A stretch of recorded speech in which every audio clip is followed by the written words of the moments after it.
deep in the heart of Texas. We're in the business of winning. Don't bet against me. I don't bet anyway. Lose your life. And today we're going to be talking about LeBron James' legacy. NMB Sports, Nick, welcome back again. Yep, thanks for having me. And yeah, we're going to be getting into it. We're going to break it down Barney style. And if you have any issues about what we're talking about, feel free to call in and give your take on what you think about what we're saying. If you disagree or if you just want to add on to it. If you'd like to do that, you can call in through the Discord channel in the description section. We're going to break it down Nick, Barney style. What is the first thing you remember about LeBron James? I know you're around my age, and I'm pretty sure you remember the whole rookie hula. What's the first thing you remember about LeBron James when he was coming into the league? Yeah, so I remember the hype for LeBron being unlike anything I think had probably existed. I'm trying to think of anyone off the top of my head. I mean, the hype around him was so unreal. More than anybody that I can remember, Kevin Garnett or even like Kobe, something of that nature. It wasn't even close, right? In terms of a high school kid coming into the league.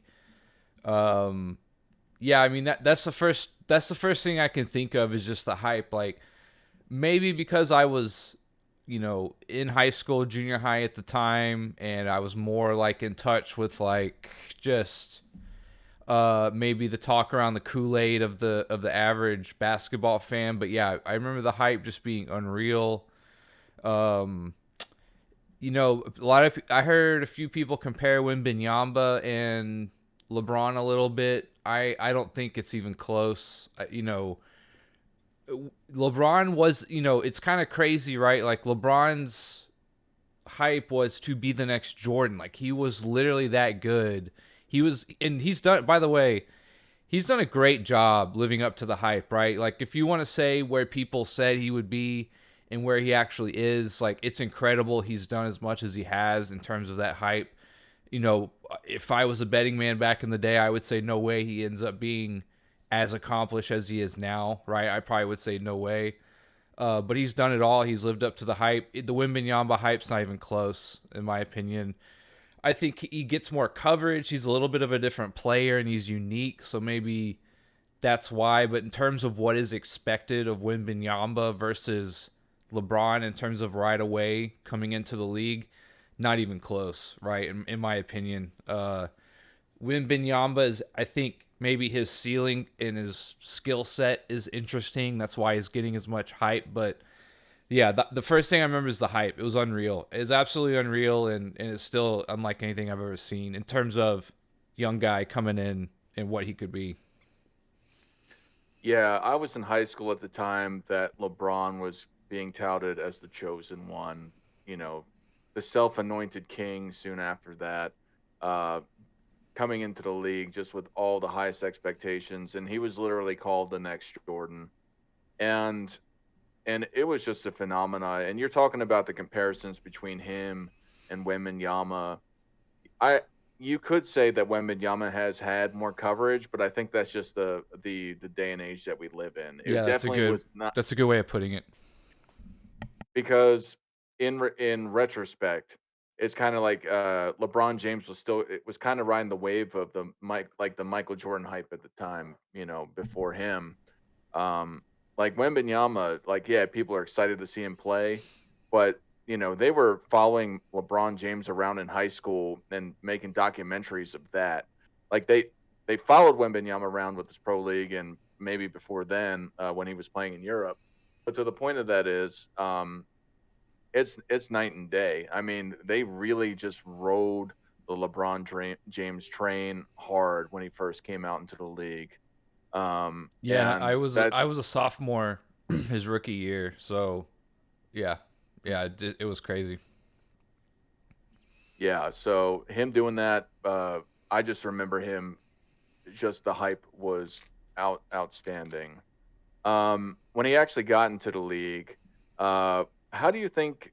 What do you think, or how do you think he did the first few years that when he was with the Cavaliers? How would you grade that?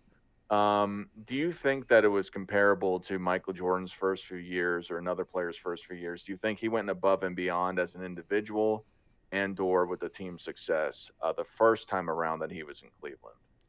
Uh, yeah, I thought right away he was incredible. I had a bet with my uncle. I remember he played the Kings his first game, and I want to say we bet if he would have over under like 12 or 14 points his first game. I think he ended up having like 20, 22 or something like that. So I thought his rookie year he ended up averaging 21. I thought he played really good. Like, there's always like a transition, right, with rookies, or like you see some hesitation from them or something. I mean, right out the gate, LeBron was like if there was ever a question if you thought he might stumble or if he was NBA worthy or anything, like right out the gate, it was clear like he easily has the potential to do everything that we possibly think he might do or can do, right? I mean, 21 points your rookie year. You essentially, I don't know, him and I think he was playing with Ricky Davis, and there's always a question if a rookie can be the best player on his team, but by far the next year, right? He had totally arrived his second year. So, yeah, I thought his rookie year he looked great. I thought he came in right away. I have to go back, I guess, and look hard at Jordan's first couple years. What did he average his rookie year? Do you know? I think he averaged something like 28. Okay, Um, like it was really high. I have Yeah. to look at him specifically, but yeah, in terms of how he looked, no doubt, I thought he looked great from his first tip. I thought he was definitely here to stay for sure. One of the most amazing things about his rookie year too is that he actually got MVP votes as a rookie, which you know, obviously there's a couple guys that have won MVP and Rookie of the Year the same year. Wilt Chamberlain, I forget the other guy's name right off the top of my head, but another guy soon after him. And it just doesn't happen anymore. To even get an MVP vote as a rookie is, I think, a great honor, even if you're not. Um, maybe even if you're not the best in the league, it's just to say that you're up and coming.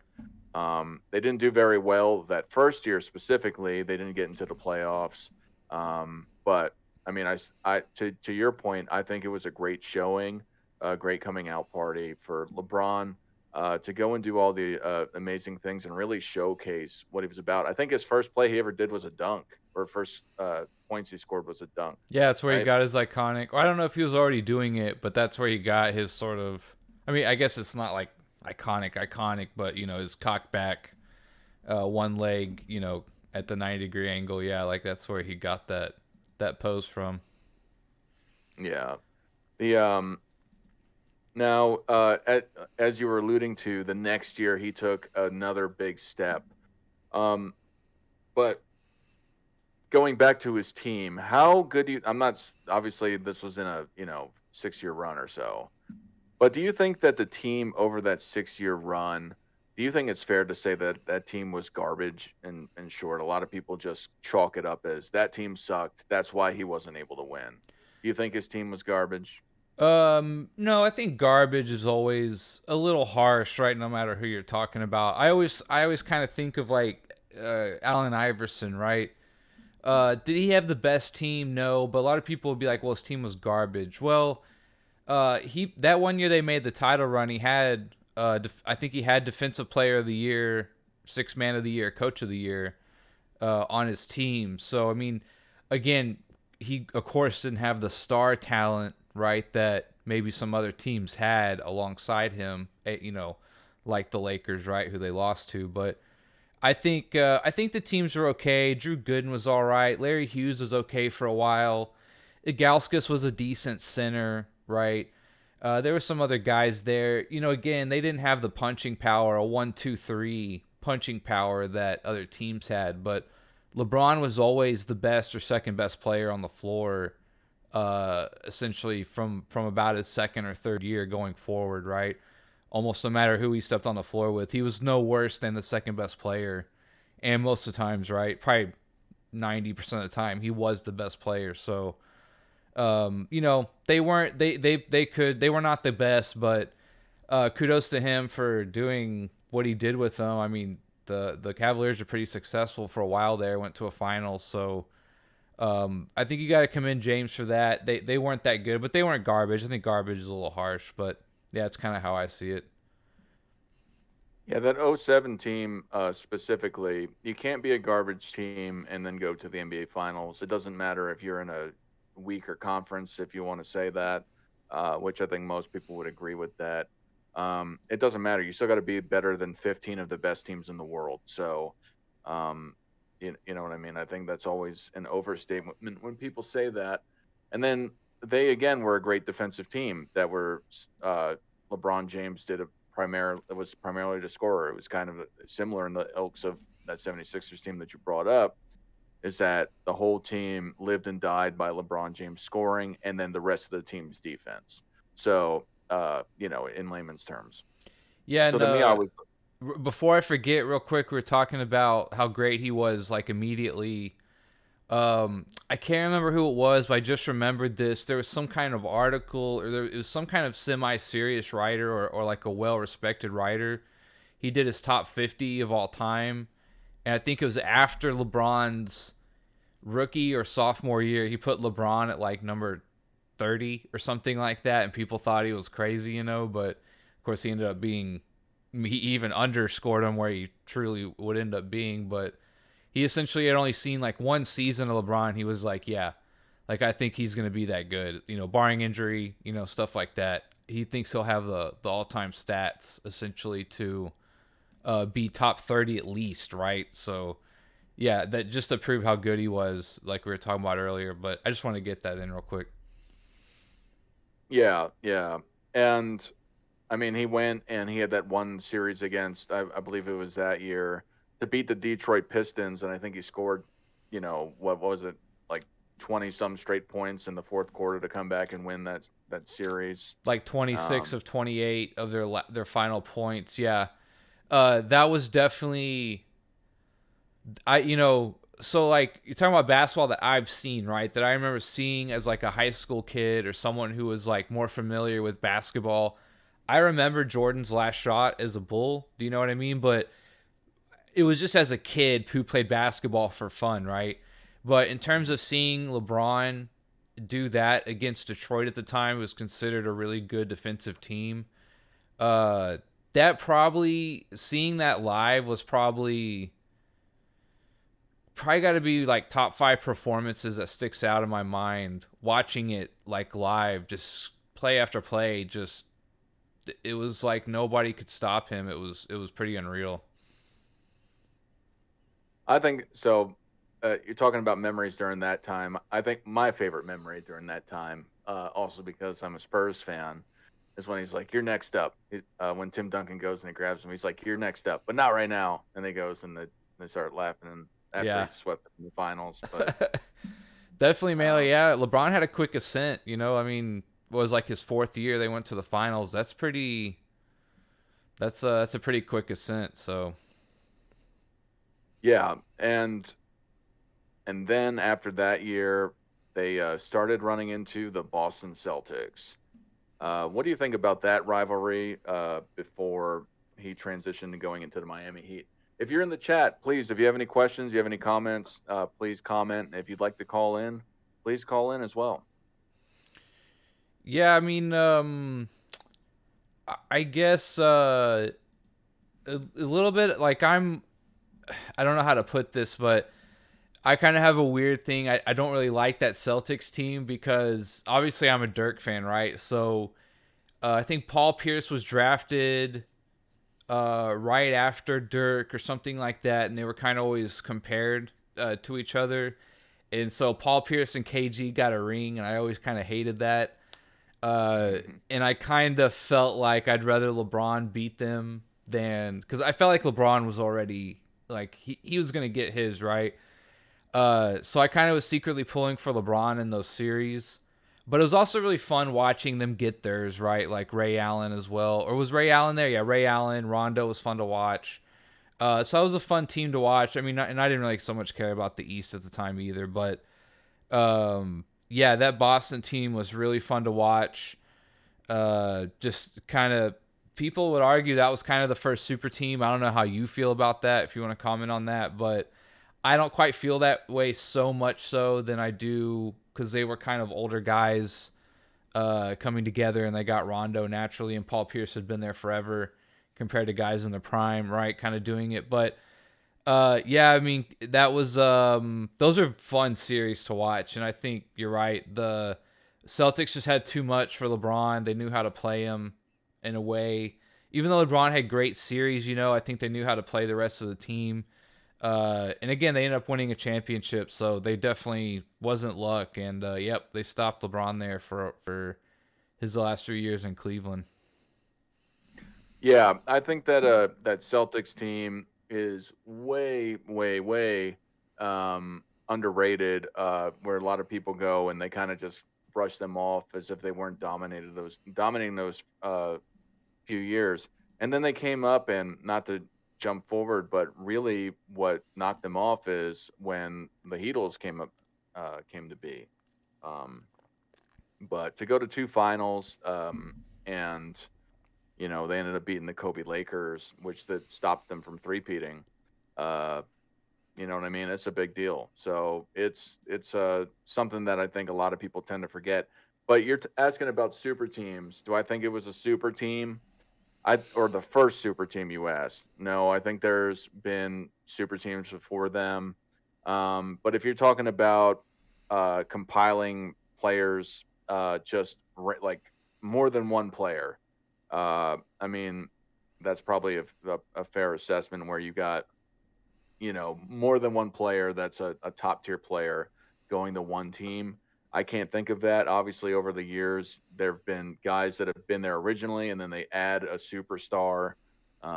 You could talk about Oscar Robertson with the Bucks. You could talk, even though Bill Walton was injury prone at that point, to the Celtics. Uh, you could talk about these even guys going to the Bulls like Dennis Rodman or Ron Harper. But those are onesies and twosies, and some of them are often past their prime. And I mean, you could say that about the Celtics, but they were all like around 30 at the time.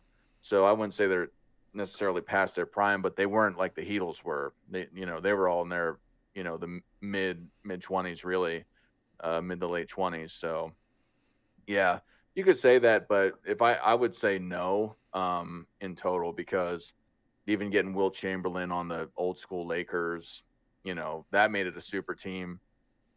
You know what I'm saying? Like, it depends on what you define as a super team. Right. But if you get a whole bunch of people just randomly coming together, then yeah, then maybe, yeah. Yeah, I kind of define a super team as like, I guess you'd have to argue three like prime three all-stars, right? I think would be considered a super team, maybe loosely. That's probably what people would largely, I think that would probably be baseline where you could start, and then we could argue from there. But the Celtics, like, they, KG wasn't quite all-star at that time, if I remember right. Paul Pierce, yes and no. Ray Allen, I don't think was. Rondo, definitely not. So, yeah, I don't quite. They're close, but yeah, I agree with that. I don't think they quite meet the bar for super team either.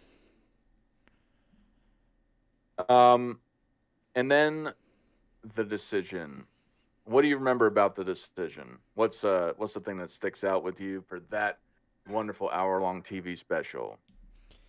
Yeah, it's unfortunate, right? Like, so I love to hate LeBron as like a basketball fan, but like if you take that aside, right? Like LeBron is an okay guy, right? if you kind of like take the politics aside too, like he gives a lot of money back, he does a lot of stuff in the community. He at least like, walks the walk a little bit in terms of, at a bare minimum in terms of like what he says and believes, right? I think he has bad PR. I think he can be a little cringy, as the kids say these days. I think he kind of talks before, kind of sticks his foot in his mouth sometimes. And the way he puts himself out there, and this is a good example of like where I think all this started. The way he puts himself out there, it just rubs people the wrong way sometimes. And I'm not here to complain. Like I don't care, right? People can do what they want, but it's also this part of like you're not going to make everyone happy. But the decision was just bad PR. I think it was just a bad look, right? To think you're so worthy of like a press conference of where you're going to go sign.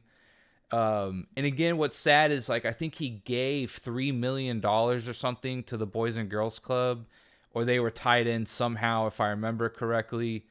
And that's what was sad. That's just what I mean with LeBron in terms of the off the court stuff. It's such a good example of LeBron where like his heart's in the right place. Like he does the good thing with the boys and girls and gives them millions of dollars, but it's like he can't help to just make himself look in such a way to the public where it kind of just rubs people the wrong way. And it's like, that's what I thought about the decision. I just thought, bad look. It's just a bad look, man. Like, that's just the way it is. That's all I'm going to boil it down to. And he does that a lot, in my opinion. But yeah, the decision, just came off very pompous, conceited, narcissistic, like all that stuff. That's what's sad is like he did a good thing at the end of the day, but all people remember is LeBron's face and what he does. And the decision, I didn't like it. I just thought it's like, this is basketball, man. Like, this isn't a good look, in my opinion. I think that's how most people felt. Yeah, yeah. I hated it. Because I was a huge LeBron fan. I thought he was the best thing since sliced bread. Thought he was better than Kobe at the time. I was on the LeBron train. And then he did that. And I realized that was, for me, that was the worst thing for me to be a fan of him. That's when my fandom essentially ended for him. Because I thought about if I were somebody from Cleveland, how I would feel if he had did that to me or did that to my city, to he's the from team Cleveland. that I grew up with. He's Exactly. from Ohio. Exactly. He's from Akron, which isn't too far away from there. And I decided that I couldn't stand him anymore. I remember I was in line doing something and talking with one of my buddies, and I heard the news, and it was just crazy. I remember it. It was terrible. I think there was actually a line for I went somewhere to go watch it actually, and I remember talking about it and then watching it and then just hating every second of it. Yeah, and like one of my things is like being an athlete or like anybody famous, it's so easy to be liked, right? Just do what you're famous for doing, right? And people sit on the fence or people take either side of this for like they're allowed to say what they want and all this stuff. And I agree, like you're a person, you can say whatever you want, but I guess like that was just such a mixing of like sports and publicity, and it was just so fake. It just felt so fake and engineered and like a stunt, right? It felt like a stunt, right? And that was when you kind of go from like I'm with you, like LeBron in early Cleveland, like holy crap, who is this guy? This guy plays like nobody we've ever seen before. The athleticism is through the roof. The explosiveness is unparalleled, right? Like this is crazy. And it's like you do that and it's just like, like bad move, man, like that. And then, he probably could have redeemed himself and whatnot, but that was just such a bad look and left such a bad taste in your mouth that it was really hard to ever get over it really after that. Yeah, I mean, not until he got the championship on the Lakers did I even somewhat start liking him again. The decision was absolutely terrible. I think it was the worst public stunt that was ever done in the NBA regarding actual NBA stuff. So yeah, it made me start hating LeBron, or that's how I felt about it. See, that's where I get. That's where. Oh, sorry, real quick. Like that's the thing. Tough thing about LeBron is that like he's not a bad guy. there's so many bad guys or people who do stupid things in the league. And whether LeBron has a good publicist and keeps bad things under wraps that we don't know about or whatever, he seems to be a good guy, cares about his kids, is involved, whatever, right?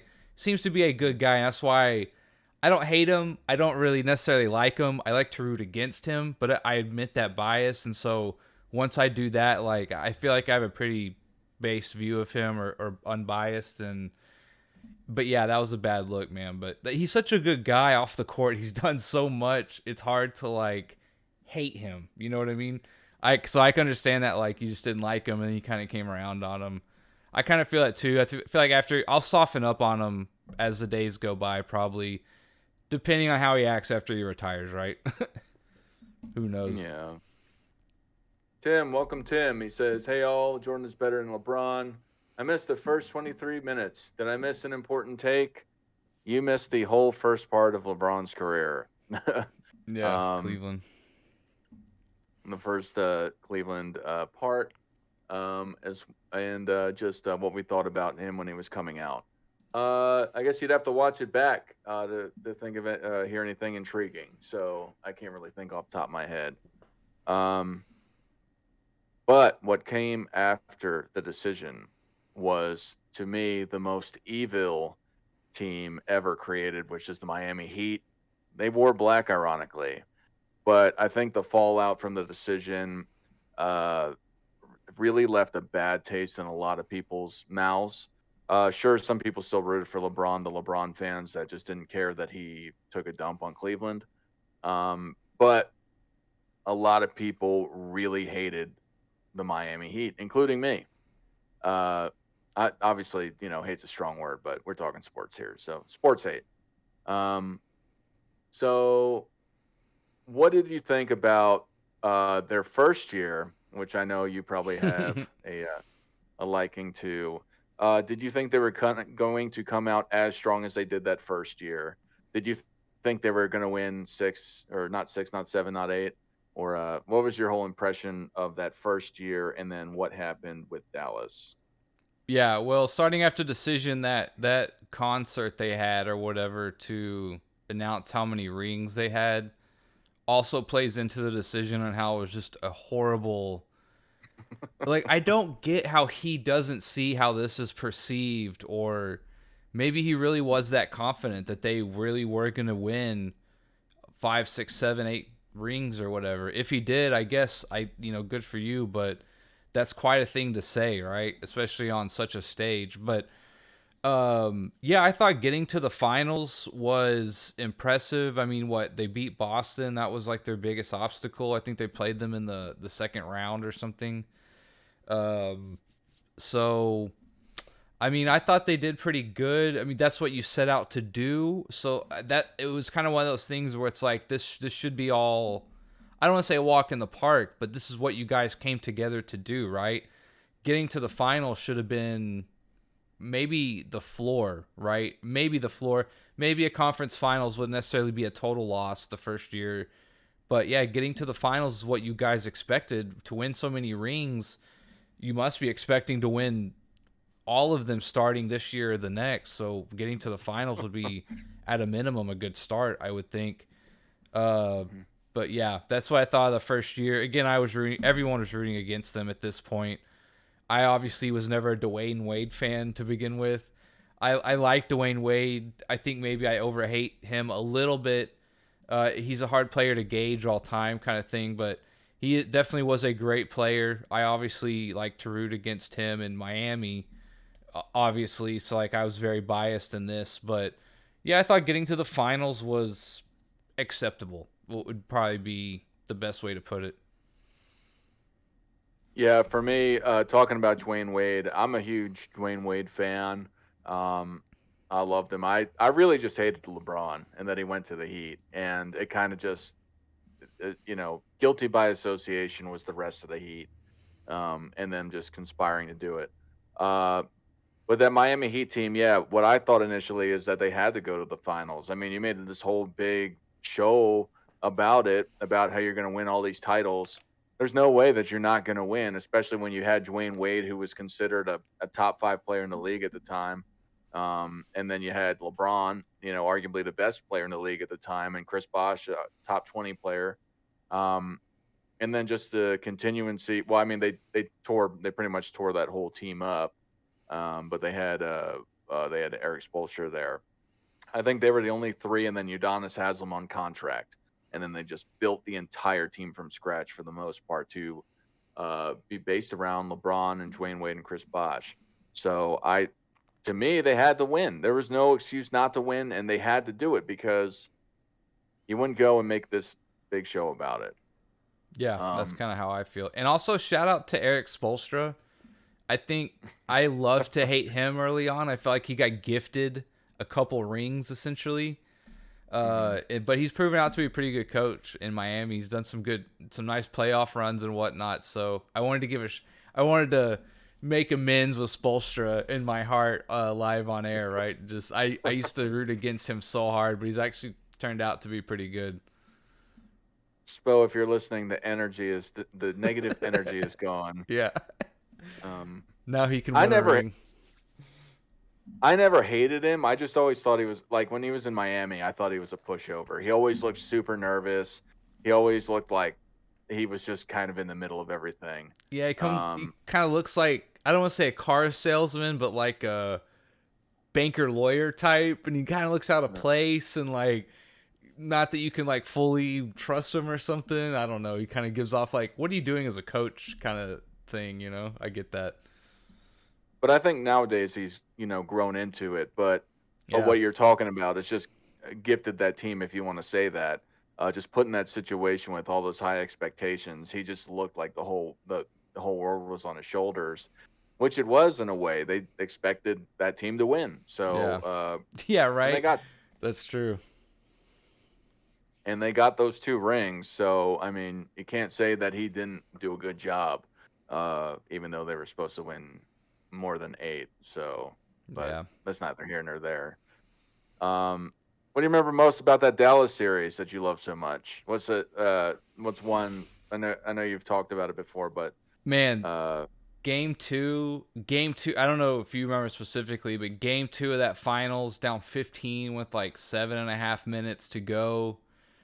I've told this story before, maybe here on my channel somewhere, but essentially I was I think I was waiting tables like literally right out of college. I'd already been working there, right? But I literally had like just graduated or something, or maybe like a couple months before, and I was watching it, and like I could not contain myself or anything like that. Like I was kind of getting in trouble or whatever. But that game 2 was...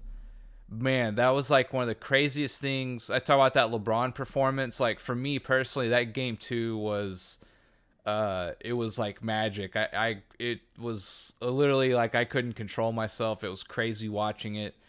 But yeah, game 2 of that finals is probably what I remember most. And then, that's easily what I remember most if I have to look back. And then of course, game 6, Dirk running off to the locker room and like having his moment, whatever he needed to do, and he came back. But yeah, man, like, I mean, obviously this is more about the Mavericks right now, but like the Mavericks doing that and then beating that team, you felt like everyone was on our side, right? Which was a nice feeling for once. Everyone wanted us to beat them. They were definitely a good heel, and it's like Dirk was just this hero of the NBA who's just like, I'll take this one, guys. Don't worry, I got it from here. And he just slayed the dragon. And man, yeah, like I can't, being a Mavs fan, like this goes all the way back, right? Now we're like going into a different timeline here, but yeah, crossing over right there with that LeBron James team that first year and being spoiler to someone who I now was rooting against and got revenge on that team. Absolute chef's kiss from my point of view. LeBron folded. For LeBron's sake in this stream, LeBron folded in those playoffs. He did not play very good. Got outplayed by Jason Terry is, the meme that you kind of see going around. Dwayne Wade, if I remember right, played out of his mind in that series. He played really well. I went to game 3 of that series. That we lost that game, but won the next 2 at home. But yeah, LeBron... This is kind of where LeBron's whole demons start, right? chokester, isn't as clutch as MJ, can't do it in the biggest moments. This is kind of where all this starts, right? You get forgiven what you did in Cleveland against the dynasty Spurs, right? With essentially just you and four other decent players compared to what the Spurs had, right? But this is different. Like, this is ego shattering. This is legacy altering, right? To take that team, get to the finals. You're one of Dallas is like the second biggest underdog ever starting a season to win. Big upset. Like, that's, I don't know. To me, I almost feel bad sometimes thinking about it. I really do think it's legacy altering stuff that would happen to him in 2011. Think about if he wins that. He's got 5. Maybe some other things happen in a butterfly effect. He gets 6 or something. Like, I do feel like maybe retrospectively, if he had won that one, who knows where he's at right now, right? Kind of crazy to think about. Yeah, for sure. With all of that being said, outside of doing the butterfly effect, do you think it was the biggest meltdown of all time in the finals? Oh, in the finals, all time. Meltdown. That's a hard one. I mean,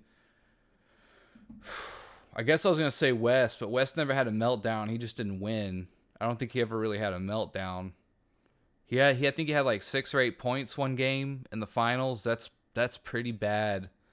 Especially considering you're, the best or second best player in the league essentially at that time.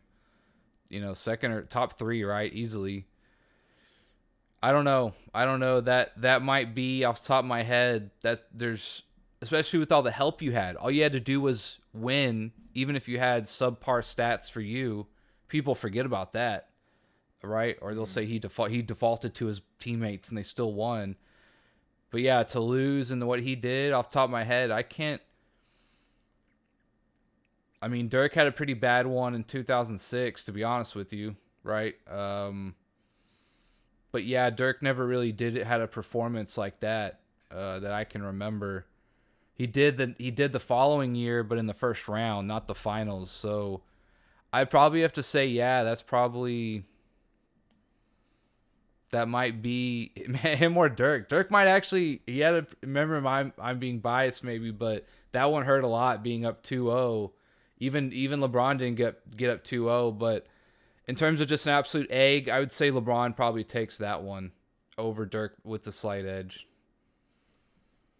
Michael says 2011 ruined the LBJ GOAT case. Michael says, what about Kobe Bryant in 2004?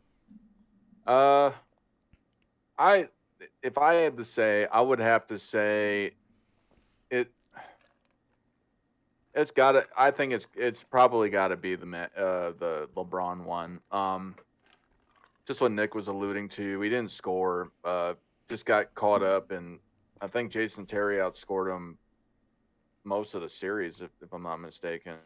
Oh yeah, for sure. Yeah, he beat him the series. Yeah, so I mean, that's kind of a specific one off the top of my head. I have to go back. I did forget about that Kobe versus the Pistons. That was not good. But again, we're talking about a fold, like an absolute fold. I just feel like he did it. I just feel like there's one thing, if you shoot your way, you just keep shooting, and you're just gonna say, I'm just gonna fire my way out of this, even if you lose, versus just not even really showing up anywhere or presence or anything, right? You just kind of were in the shadows while your team lost. I think that's kind of worse. I think Kobe went down swinging, didn't hit very much, but LeBron just kind of faded away a little bit. So I think that's worse. Yeah. No, I agree. What about the rest of the Heatles time? They go and they face the Thunder. The Thunder, and then they face the Spurs, and they win both of those before the Spurs come back and win again in 2014. But out of those 3 years, or let's just talk about the winning. With LeBron, do you think that him getting all that criticism drove him to help win in that series, or do you think it was something else? The first one for the Thunder. You know, this is like the other side of the coin when you talk a big game, right? Like they beat the Thunder. I'm not really impressed, right? I mean, don't get me wrong, Durant and Westbrook were amazing, but you have LeBron and Dwayne plus a Bosch, right? Over an Ibaka type, right? Um, so and LeBron in my opinion and Wade I would say LeBron at that time was probably slightly a better overall player than Durant, although Durant offensively was second to none at that point. He might have won MVP that year or the year after or something like that.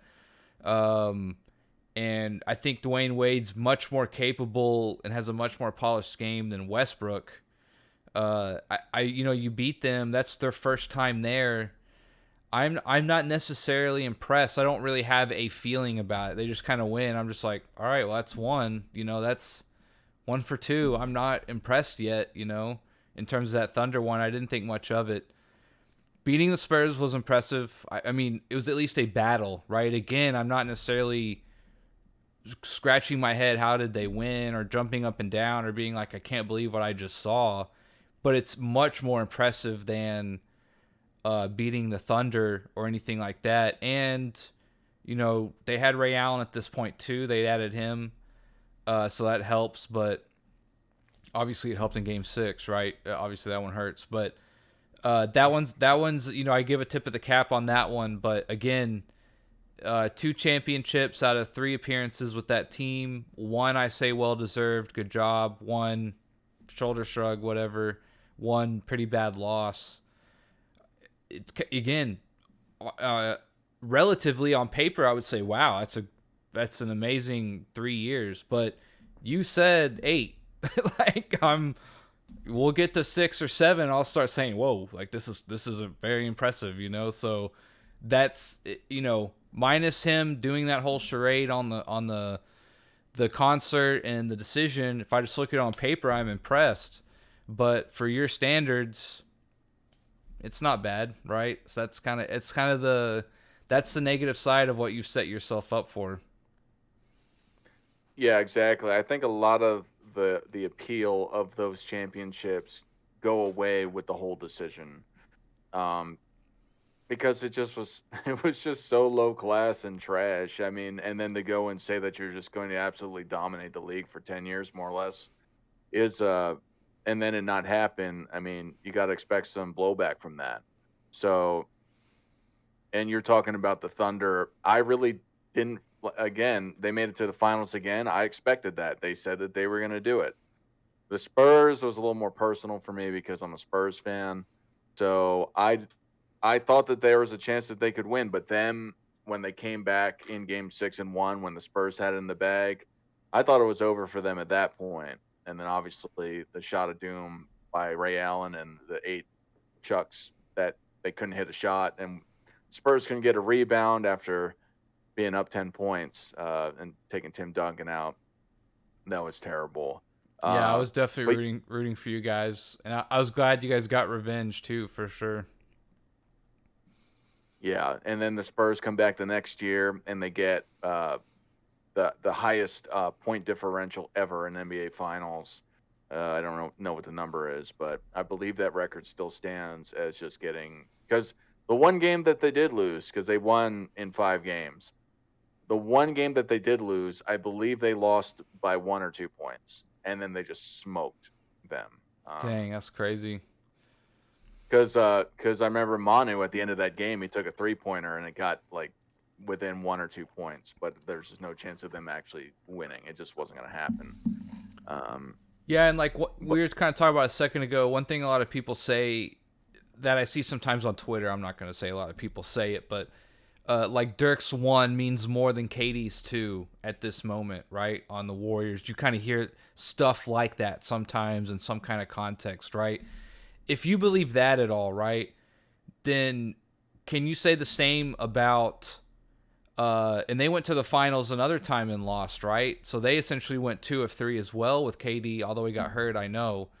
Do you get to say the same thing about LeBron's tenure in Miami, that Dirk's 1 that he won in 2011 is better than LeBron's 2 that he won in Miami. I think that's arguably a fair. If you can say that about KD, it's definitely in the same ballpark somewhere with LeBron, I would say. I think that's an interesting question for some people. I mean, if I had to say, since you bring it up, I do think that them forming the Heat is different than KD going to a 73-9 team. Because although they hyped it up and had the decision, they still hadn't done anything at that point. So they had to, like, in comparison, the Warriors had that team. Now, I agree that it's somewhere in the same ballpark because it was a super team and they put them all together expecting the best. Yeah. But I still think KD's is, more along the lines of that because he jumped on the bandwagon. His is a little more egregious.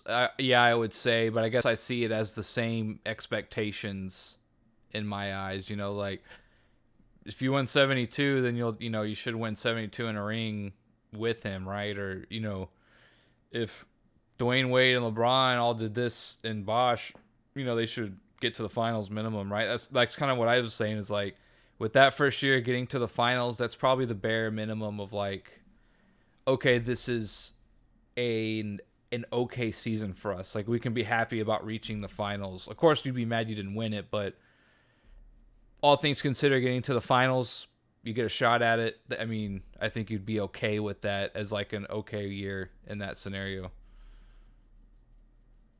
Just to address the chat real fast, Michael says LBJ Heat years are acceptable. Yeah, there was a great run. LeBron has had a great run. Essentially, I mean, you could even say he's had a great run even through all of the Laker years, minus a couple of them. But definitely from the Heat to the through the Cav years, he went to the finals every year. It was a great run. Jared K says, I got LBJ as an acceptable GOAT. Yeah, I mean, I think it's an argument. They wouldn't have an argument if it wasn't. I just don't agree. Yeah, I mean, just going on resumes on paper, he's up there, right? For sure, I think. Tim says LeBron's legacy wanted to be like MJ, wanted, with a cat face. Maybe that's suggested. Chris Raba, welcome. If LeBron stayed in Cleveland, his whole career, 1 and 2 rings would mean more than what actually happened. Ooh, that's a hot take. What do you think about that, Nick? If you give me LeBron with 3 rings in Cleveland, I would take that over what he currently has. Let's just say one MVP and 1 ring less, but he stays in Cleveland his whole tenure. He's probably not in the GOAT argument, but 90% of the NBA probably loves him to death. Yeah, that's fair. He would be much more closer to that Kobe and Jordan mythos if he would have stayed in Cleveland and done that, even maybe with less hardware to show for it. So I think him going to the finals all these years, I think that's really what's brought it up. I think for his, I guess, I don't know. I think he's such a polarizing figure. I don't think he would have the reputation if he didn't get all those finals runs, though. Well, I just meant being a likable player. Like, I think people would like him much more than they do now. Had he simply stayed in Cleveland, it'd probably be the longest tenure of all time for any player with any franchise. Dirk has 21 with the Mavs. That's the longest. I think he'd probably go over that if I'm not mistaken. Even if you take away an MVP in a finals trophy, but he stays in Cleveland his whole career, he's probably not in the GOAT conversation as much as he is now. But I think the NBA as of overall, like fans and stuff, I think they would love him, 100-fold. I agree with that. Tim says, Jared K, what? LeBron the GOAT? Are you serious? Jared says, well, LeBron played at a higher level for longer, came into the league exceeding expectations at 18. He's got as good as anyone else at Tim Nick. And Michael says if LBJ stayed in Cleveland and was 4-6, no one would about his finals losses is because he stacked the deck. I think you agree with that, right? It's just I think that's more or less what we were both saying is him going to the teams and all of that. Yeah, and so the whole LeBron, the only way you can make the LeBron GOAT argument is on longevity, or just like maybe overall a longer accumulation of awards and stuff. But I've said this, I'll say this once, I'll say it again. I will take a peak and a prime for you. Got probably have to do it for like at least 5 to 10 years or something, but I want to see peaks and primes over longevity any day of the week. I want to see you cooking at your best. I want to see who can reach the highest heights and be somewhat consistent right at it. And Jordan's peak and prime just is unlike anything we will probably ever see again, in my opinion. Someone might eventually edge him out for the GOAT debate, but Jordan's peak was unmatched by anyone, in my opinion. This is I actually started coming up with a top 5 because I was trying to figure out where I put LeBron, and I don't know if he's number 5, but he's somewhere. He's not higher than these 4 guys in regards to impact to the game, and then the peak. And I know we're straying aside, so we'll get back on the LeBron stuff soon after this.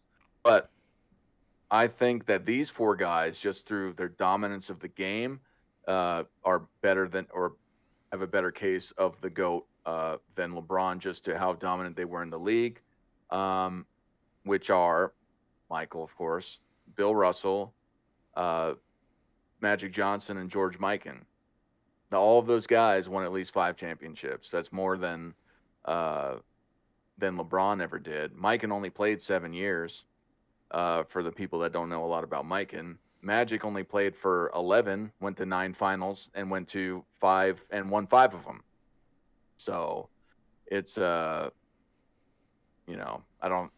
To me, I think it's not even close in regards to those guys, because they just absolutely dominated their time and place.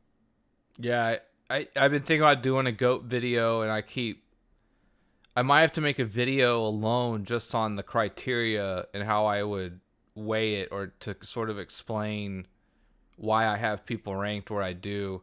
Like impact to me on the game doesn't really come into the equation, right? My whole thing is just like, how good were you as a basketball player?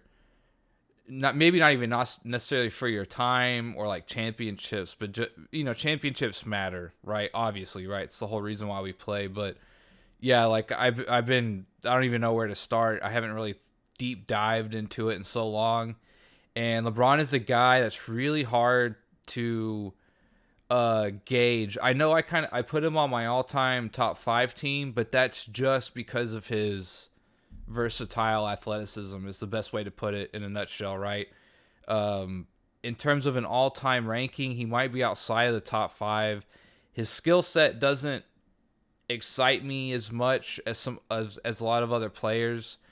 But that's not to say he's not skilled, right? It's just he just plays a different brand of ball. I think he's got some weaknesses that more than others. Again, he's definitely got to be a top 10 in terms of just his resume on paper, easy almost for any list. But yeah, top 5 is probably around where I got him, maybe just a little bit out of it. There's some other. I mean, Tim Duncan's got an amazing resume too. If I'm just talking about it on paper, right? I haven't even begun to think about it, but maybe we should do that on another stream. It's just like top 10, because he's the one guy I have to keep coming back to. And like, you could argue he's second. You could argue he's 1 if you wanted. You could argue he's 20. He's such a wild card, really, in terms of the all-time GOAT debate. Yeah. I think that'd be a good subject, because it's so up in the air. If you say that Duncan's better than LeBron, you got a real argument for it. If you say LeBron's better, it goes both ways. And really the GOAT debate is whatever you prefer. Yeah. If you If you like guys that could play for 21 years at the top of their game and you think that's the greatest basketball player ever, then yeah, sure, LeBron's your guy. But if you like, you know, I think Jerry West is closer to LeBron than you know what I mean. LeBron is to Michael Jordan. You know, both dominant guys, both winning a bunch of accolades, going to the finals all the time, just not really panning out. Or you Much could more say similar game Wilt too. Chamberlain. Yeah. So, um, exactly. More of a passing guard too. I mean, not that Jerry West wasn't a scorer, but Yeah. he also was a point guard, listed as a point guard for half his career, and also just was really good at that too. And I don't think LeBron's an elite two-way player either, is one of the things I keep coming back to. If I have to like be devil's advocate to argue against him, he is not the elite two-way defender that a lot of other players were. He's a good off-ball, right, guy. Again, the blocks, stuff like that. I think people blow that up in terms of thinking he's a consistently great defender. He's not. And there's definitely a lot of guys who could two-way were way better than him. Absolutely. Let me go back to the chat. We'll go into the Cleveland years. Jared, use the age test, LBJ. The highest peak was 6'7" Wilt, and it's not close. Tim says exactly Jordan's peak above LeBron's peak. Kev Mersa, welcome Kev Mersa. Katie Russ and Harden at least were all drafted by the same team. LeBron literally joined two franchise players in Wade and Bosch in the same conference. Bron's move was weaker. Jared says, if you value peak, LeBron has played in a more difficult league at a higher level for longer. That's not true. I actually called into a show to debate a guy on this. He might be my new target I need to call into from time to time.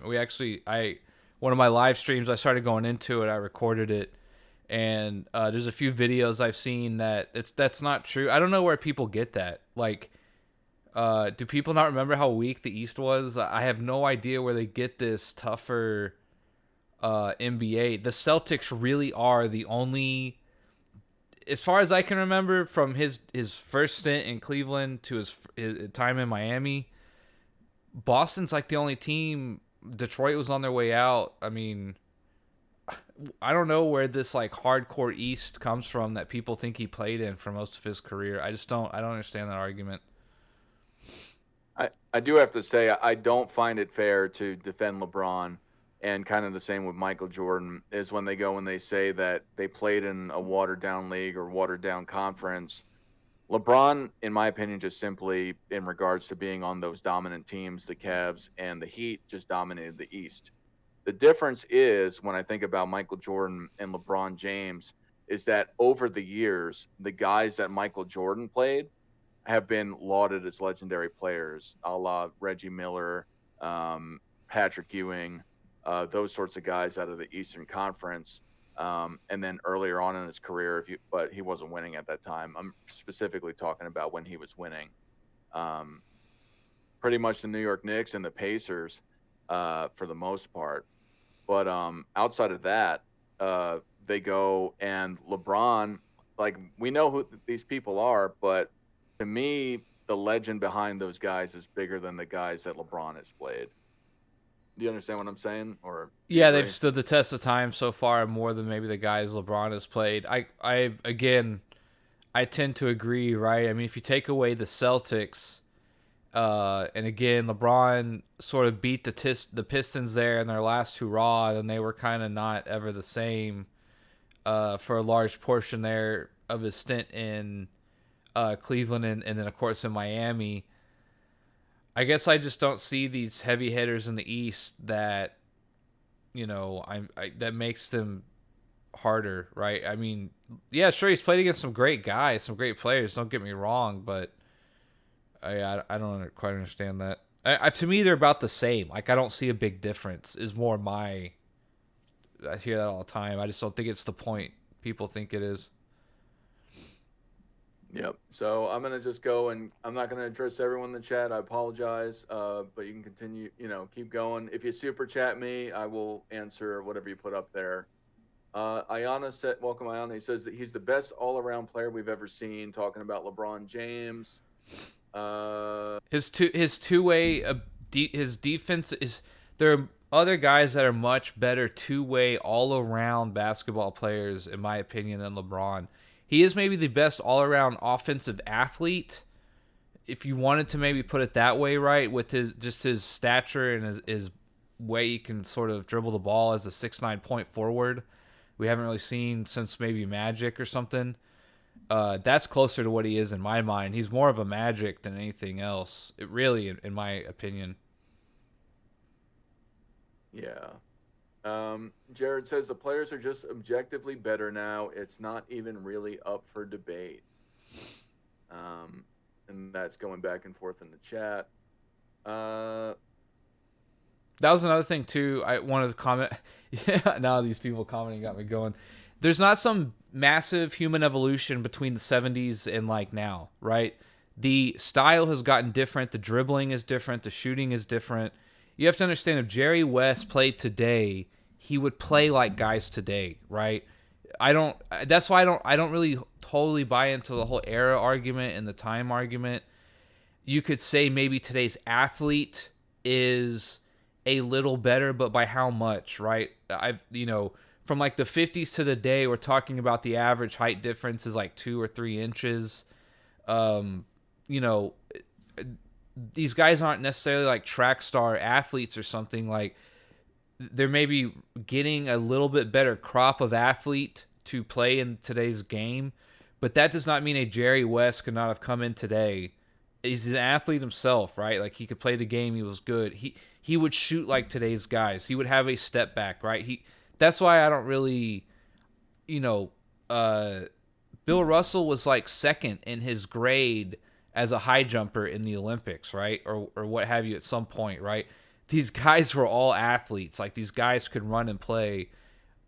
When people say they're better, I think they're referring to the fact that a guy like Harden or Steph Curry like has done things we've never seen before in a skill set, and today's guys must be better, right? I just think that if the greats from back in the day played today, their styles would match up with today, right? They wouldn't be like, oh no, I'm going to still shoot the ball the same. They would adapt and say, okay, this is how the guys play. This is what I have to defend. Now I see why he does this. Maybe I like that. Maybe I don't like this. They would still be good today. And just bringing up some things that people like to ignore too. Rex actually turned me on to this. They used to play with a bigger ball and a smaller hoop. And that's why a lot of the field goal percentages are a lot lower, is because it was harder to make the ball in because of the dynamics and the dimensions of the game of the time and the equipment. So when you go and you see guys like George Mikan, who had 43% field goal percentage, he was the number one guy in the league for field goal percentage. So, or number 2, I believe, but either way, top guy. And same with other guys like Bill Russell, 44%. He was still a top efficient field goal shooter at the time. It's just you don't see the same numbers as today when it's a different game. But to your point, when people say that Bill Russell couldn't play in today's NBA, I just think it's the most disrespectful, just ignorant thing to say. Because half the guys are that size anyway that play in today's NBA. They've inflated heights with sneakers. They go and everyone is 2 inches shorter than what the NBA says they are because they measure them in sneakers and they round up. So, he's the 6'11" center in today's NBA. You know what I mean? So he definitely would have been able to play in today's NBA. It's crazy. And I believe he would have been similarly as successful. Yeah, I think absolutely. I think he'd be still in a top 10 every year rebounder, in my opinion, no doubt. But like another thing I've heard is like you look at the 50s and 60s and like, oh, they dribbled funny. It's like, you couldn't crossover dribble for a while, right? Like an assist only counted if the pass was going towards the basket. Like that's another one. Like there's all kinds of weird stuff like that you don't really know about.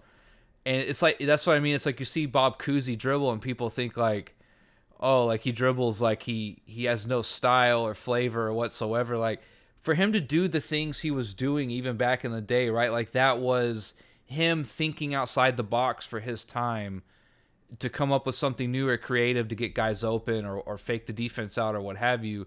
Do you understand? Like if you play today And I understand Bob Cousy is a small guy or what have you, right?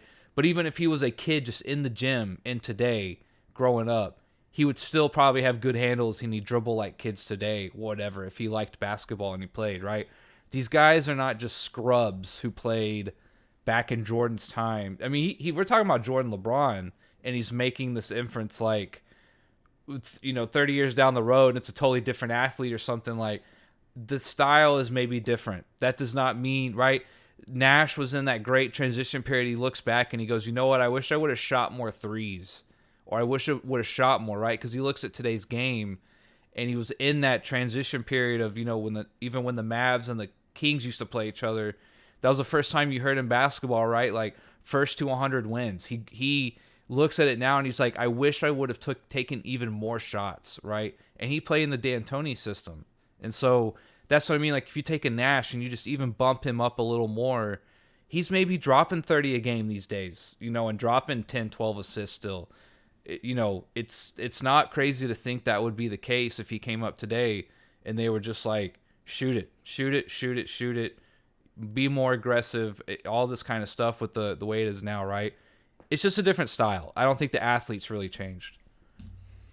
Yeah, I mean, you can talk about the science of the game, the training and the sports science and sports medicine and stuff, and that stuff's evolved. But to say that these guys just couldn't compete, I mean, for one, it's all speculative. What they did do is they competed and they were the most dominant, the guys that we're talking about in their eras. So you can't take that away from them, no matter how hard you try. And you can't say LeBron is just better than them, even though he wasn't as dominant as them or other players, because you're just excusing his losses and trying to say, well, if you put him in a time machine, he would have beat them. You don't know, for one. And two, you can't take away what they did. Just plainly, you're trying to, but you can't, and you can't add on to what LeBron or other people didn't do. You got to get a little real here and realize that you can't just make believe and say that, oh, well, now LeBron's better because it's the future. Again, it's like saying, who's a better fighter, who's a better warrior, a Spartan, or I don't know, a soldier in today's day and age. The soldier's got a gun. Yeah. It's science, but in a pure, just raw mentality warrior. of a warrior. Yeah, the Spartan. It's yeah, a for Spartan. Sure. You know what I mean? You can't take away that from the Spartan. You can't, obviously, if you go and you have a spear and a bronze shield versus a gun, the soldier's going to win, even if he's picking his nose and putting it, digging in his butt. Yeah, he's still going to win. Yeah, but absolutely, 100%. That's a good example, actually. And I'm not equating it totally to that, because the game isn't. It was just the rules that they were playing by. So I'm just saying, like, that's what you would do. That's what would happen if you put them in a time machine and said, okay, because everything's different. That's it. It doesn't mean that they're better. Yeah, it's like, Wilt Chamberlain is still, in my opinion, the best athlete, pound for pound, or just biggest athletic freak to ever play. That was back in the day. Bill Russell was like second in the nation for his age group in the high jump, and was like a track phenom. So was Wilt Chamberlain, by the way. He ran like a 10-1 100-meter dash or some ridiculous amount. Like, the guys back in the day were athletes. Like, if they played today, like, think about how many guys in the NBA have a track background, like ran track at college in the NBA. How many guys do you think there are like that? No, I don't think there's any. If I had to be honest, I don't think there's any guys in the NBA who ran track in college while they played basketball, right? So there was definitely the human body has not evolved to some point in the last 50 years to think that like it's some crazy transition. It's just the style of ball's different, and whoever grew up in that time, that's just how they would have played, right? That's why I don't really, the whole era thing doesn't really, that's not like a heavy weight to me when I make my decision on people, because you hear about Wilt and Bill, and these guys were freaks. Like, you put them in today, and like two track guys who are 6'9", 7'2", can run all day, are mean, like to bang, are physical. Those guys would eat it up, I think. I don't think they would necessarily struggle that much, right? That's just my 2 cents. And a faster paced game for track guys, right? what are you worried about? Let's run. Let's play. Like they'd be fine. I agree. Tim Nick, thanks for your fake super chat. We're gonna continue because the chat has been popping off, and we're gonna get to the next part. LeBron, when he decided to go back to the Cavs, I have a weird conspiracy theory that I brought up. Let me know what you think about in the chat. That LeBron knew that Chris Bosh had blood clots, and that's why he decided to leave the team that he went to 4 straight finals with. But let me know if you agree with that in the chat, or if you think I'm completely bonkers. Either way, I think it's fun to talk about. But what did you think when he decided to go back to Cleveland? Did you think it was going to be as successful as when he went to the Miami Heat? Definitely. Well, winning a ring for Cleveland, I was not sure about that. But I do remember at that time, Kyrie was coming into his own. The Cleveland Cavaliers were not this bum team that people kind of think or remember looking back. Kyrie was definitely, like, he had shown he was coming up, and he was already one of the better players in the league. So I think the idea of it was not necessarily impossible that they would win a ring, which I think was the ultimate goal. That you thought, if there's any reason why he's going back, he's got to win a ring in Cleveland, or that must be the plan or the goal. I don't think he'd just go back to Cleveland for a year or two kind of thing, if that makes sense. Like, I think he'd be there at least until he won, or like 5 years, or stick it out or whatever, right? So I thought that must be the plan. I still thought it was a lofty goal. I definitely would put it like at a less than 10% that they were going to pull it off, especially with the Golden State Warriors at that time. And I didn't think it was going to work out as well as it did. And the way that they won, that's still one of the best championships comebacks, right, ever won. I mean, yeah, they needed Draymond to get suspended a little bit there, and some other things fell their way, but still a good comeback against an amazing team. So it just is what it is on that. But I didn't think they were going to win. No, I didn't think they were going to win. They did. They proved me wrong. A little bit of a redemption story for LeBron.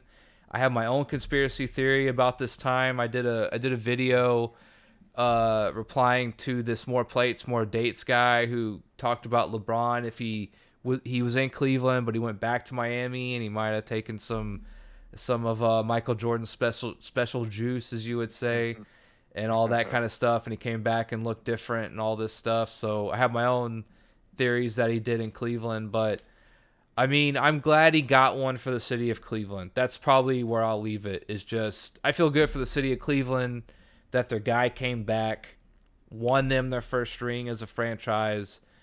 Good feels all the way around, that kind of stuff. I also have a hot take that I think Kyrie Irving is more responsible for that ring than Jordan. That's a very controversial hot take in the sports world. But I think Kyrie Irving's defense on Curry was the difference, and they both played extremely well on offense. But I'm glad Cleveland got a ring. I'm glad their dude won it for him. It's really good when your guy wins you a ring, I could tell you. He came back, redemption time.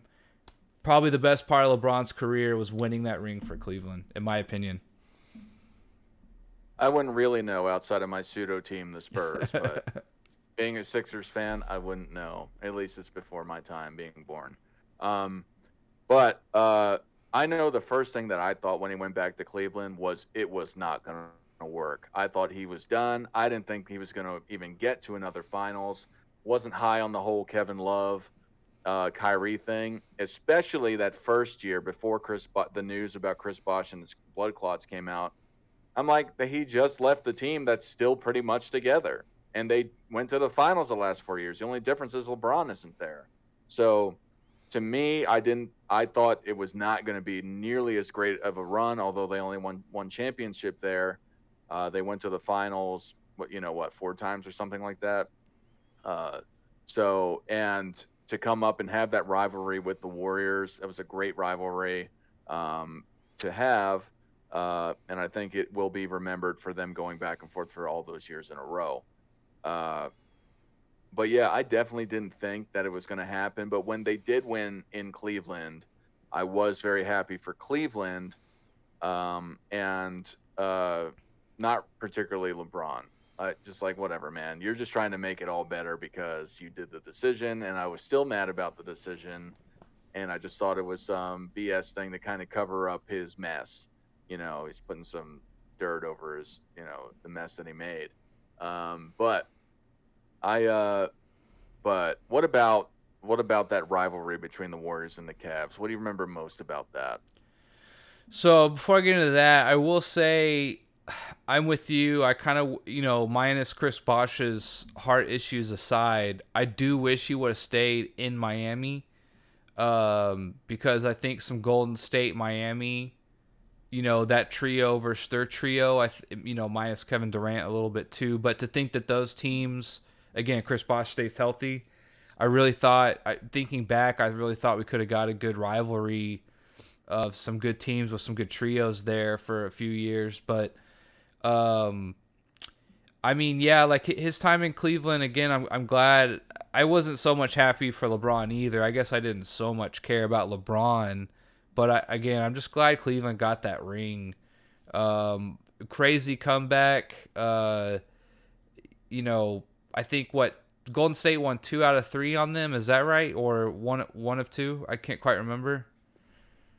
No, they beat them, I believe, 2 out of 3 times, and they played the Raptors after that, I believe. And then, wait, no. I don't know. They have 4. So they beat, who they beat? Who the Warriors beat a couple years ago? The Celtics. The Warriors beat the Celtics, and then they beat Cleveland, I believe, 3 times. But it was the year before that KD got there. They won 2 with KD, 1 before. I believe they played the Cavs 4 times. Okay. And they won three against them. Yeah, you're right. Okay. You're right. 3 out of 4 they lost. Yeah, so that definitely sucks. But kind of goes into the whole LeBron losing thing, I suppose, even though Golden State's a pretty hard mountain to overcome for any star player like that. But yeah, I mean, Cleveland got their 1. That's really all I can say is Cleveland got their 1. I'm just glad Cleveland got their 1. And I'm not saying LeBron is bad when I say this, but it's just an excuse, man. If he was so great, he would have won. He just wasn't as good as the Warriors. Oh yeah, no excuses for me. I love to hate LeBron. No excuses for me, man. You lost 3 out of 4. And you needed some help in that one you won. To be honest with you, with the suspension and Kyrie too. Again, I think Kyrie, looking at his defense on Curry, if you take that into account, I thought he was the difference more than LeBron. That's just my 2 cents. A lot of people don't agree with that. LeBron played great that season, more assists and rebounds than that. I think that Kyrie Irving took Curry out of 4 out of 7 games. He made Curry look pedestrian or normal for 4 out of 7 games, and that's really all you can ask for, really. So that's my opinion on that. But like, me thinking that at the time, I thought, again, for LeBron's legacy, this is a great win for down 3-1. That's a great story, but it still is not like this. I don't know. It just didn't hit the way you thought it would. I think at the time it was a big deal for Cleveland, and so it seemed bigger. Looking back now, you go 3 out of 4. You need some help on the one you win. Doesn't quite help his. It's not the big bang you would think for winning another ring with another franchise, by the way. A crazy thing to do. To go back to your hometown, your team, you drafted you, take them back to the finals and win. That's a crazy story. But again, because it's LeBron, it's like, man, that's not bad, like pretty good. And of course, at the end, right, when you look back, it's incredible what he's done, right? But at the time when these things happen, that's how crazy the expectations are with him. It was just, I need a few more. Like, that was my reaction. I need a few more. Exactly. And I mean, it's not full circle at this point, but to go back to the beginning, talking about how we remember him just being hyped up, being the chosen one. I mean, that was on the Sports Illustrated magazine. He had the whole world on his shoulders to get it done. and then he raised the stakes with the decision. It's his. Yeah. It's his fault. What a good way of Like, putting it. What a great way of putting it. Like, he raised the stakes on himself on an already. You're never going to beat MJ. Looking back, you were set up to fail, bro. You were never going to pass MJ, and you doubled down, right? And it was like, all right. Hey, and I give it to him in regards to he had the cojones to do that. Like he had the moxie, the will to do that. And I'm not knocking him because a lot of people wouldn't have that in them, the guts to do that. And again, I don't hate LeBron. We're talking about him for an hour and a half, and most of it's been positive. Yeah. But to but that it's his fault for all of the people being like, we want more, because he said he was going to do more. So that's why people are, I believe in general are a lot more sour on LeBron, because especially with the decision, he said he was going to win any championships, and then in hindsight he goes, "Oh, I was just kidding. I was just in a moment." And I'm not saying that's not all the way true, but it's not like he didn't feel that way. You know what I mean? He just voiced it. Yeah, to me, like LeBron is the backhanded compliment of all of sports. Of like, you are one of the greatest players of all time, but you're not Michael Jordan, ever will be. It's like one of those things where it's like, for us to even sort of analyze him so much, it's because the bar is already so high and he's already done so much and there's so much to talk about, right? Like that's what I mean. It's like a backhanded compliment. A lot of the times things are framed about LeBron. It's just, but that in itself is a compliment. Sports talking, right? As we're talking about the hardest people to please on earth, as a joking way, are sports fans. And look at how much he's done, and people still kind of sit on the fence about him. That's crazy. Like, for us to even have this conversation to begin with, he's already one of the best to ever do it, right? Like, that's already where we want to keep that in mind, right? But talking about him, there's many things to like scrutinize, analyze, hate on, however you want to put it. Yeah, I'll definitely miss him when he's gone, because the continuity of LeBron James is something you could always look forward to. And then if you want to say Steph Curry, but they haven't really been doing super hot lately. It doesn't seem like there's that guy that you can kind of lean on, that you could just, you quote unquote know is going to be in the running after he goes / they go. But with the whole Cleveland thing for me though, with the whole Warriors thing, it seemed like it, and this is how I always thought of it, is that it was the team versus the monster. And again, a lot of it's just the bias that I had from the decision. But especially, I felt like when he was on Cleveland versus being on Miami, that Cleveland was his team and everyone else was just there to help him. I felt on the Heat, it was him and Dwayne Wade. I thought it was a partnership for the most part, and then it just progressively got to be more of LeBron's team, but it was still their team. And then he went to Cleveland, and it was just LeBron's team. That's how I felt about it. But when I thought of the Warriors, I thought it was a team. It was the Warriors versus LeBron James. Yeah. And yeah, and for me, being a Spurs fan, and Steve Kerr being, he was part of the Spurs, part of Chicago, it made me feel good to watch a team just beat a monster. And although I wasn't alive, and this was way before my time, I feel like I would have felt the same way with Bill Russell versus Wilt Chamberlain, because Wilt Chamberlain was just a monster. This is all speculative, obviously, but a little to bit of the say that- underdog, sort of. exactly. It was David versus Goliath. Yeah. And I think they used that terminology with Steph Curry versus LeBron, but it was more about team basketball than just one-on-one. So when I saw LeBron lose, I was like, the Warriors, not Steph Curry, beat LeBron James, because LeBron James just had a grasp on that team. And Robin, shout out Sports and Fitness Rants, if you don't know who he is, just made a video about how LeBron is a coach killer. But that's what he does, man. He just goes and he takes over a team and just guts it, and, with his ego. And to me, that's what I loved about that time is the Warriors beating LeBron. But I was happy when the Cleveland got that ring because of what it meant to them.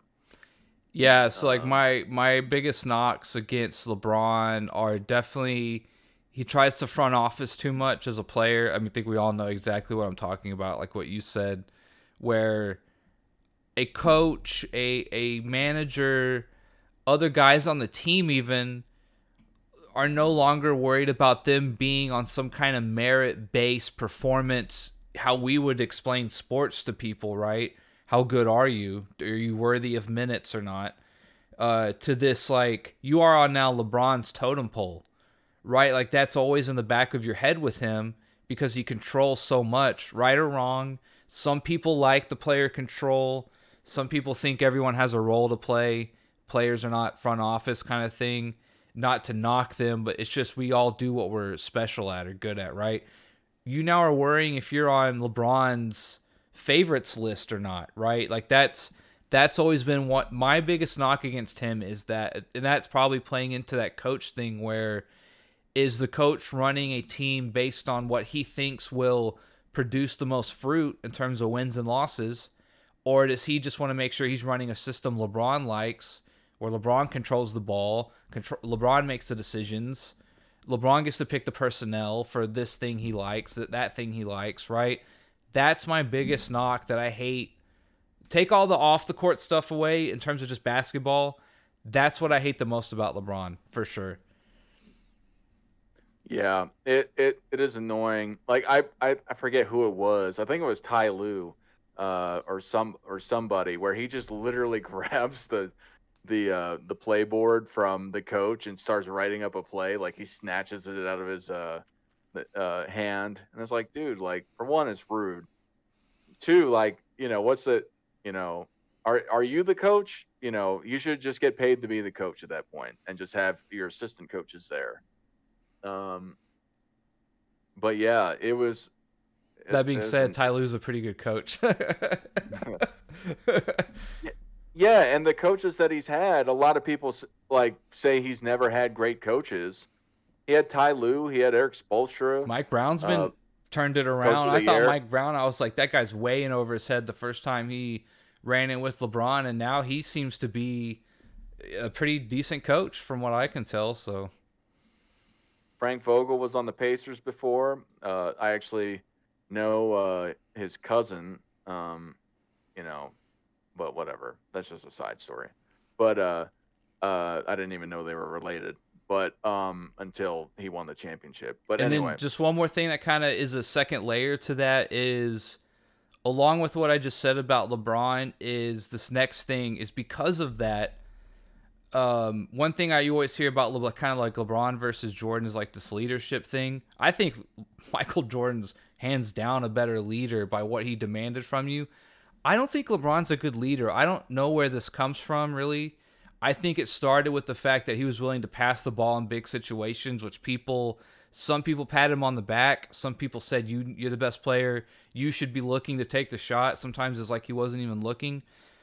I think it comes from that, and then that he's such a nice guy, or again, like his favorites list, right? He'll dap you up, he'll show you love, but again, like as a leader, right? Your job is like a soldier, right? Is even if your leader doesn't necessarily do something you like, you should have the relationship to be like, yo, Sarge, I don't think this is a good idea, or we should do this, or I see this. Recon Intel told me this, or whatever, right? But you can't tell LeBron that stuff, right? If you go to him with something and he doesn't like it, you just move down his list a little bit or whatever, right? That's why in the back of your mind, that has to be something as a player, right? That you can't cross LeBron, right? And because of that, I've never bought into this good leader thing. I just think that because he has a little handshake with you and he comes off like a nice guy more than Jordan did, that people think he's a good leader. I don't buy it. I think that's weak, to be honest, in some ways, right? That's just my 2 cents on that. so I mean, there's different types of leadership, and so I won't go as far to say is that LeBron isn't a good leader. He's been able to go and be the catalyst for getting his teams all those finals. He's been the best player on all those teams. And you have to have that presence in the locker room to get that far, even if, because there's players out there that you can argue maybe just as talented as him, but they haven't had nearly as the success. Although he hasn't won the championship, he's still gone far. Um, so I wouldn't go as far to say is that he's not a good leader. Um, I just don't think I think he's got I think the control he has, like it seems like he wants to pretend like he's not micromanaging, but he's micromanaging. So, with the coaching, with the trades, asking like recently with Russell Westbrook to come there, you need to fire this coach. That's the reason I heard that he left Miami. You got to fire Eric Spoelstra because he lost, although we went to 4 finals straight. Um, but then he pretends like he's this nice guy. In contrast with Michael Jordan, he was just, who he was. He was just assertive and aggressive sometimes, if you want to say that. I think I would say he was assertive because he demanded excellence and he put it out front. That's it. Like when people are like, "Oh, he was aggressive," he went and he said up front what he wanted. So, and he was the leader, and in contrast with him and the coaches, at least with Doug Collins and Phil Jackson, he defended his coaches through and through. He wanted his coaches there.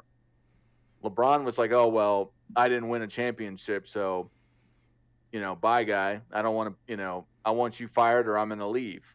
So, yeah, like LeBron doesn't come off like a foxhole kind of guy, right? Like, would you want Jordan or LeBron in a foxhole with you?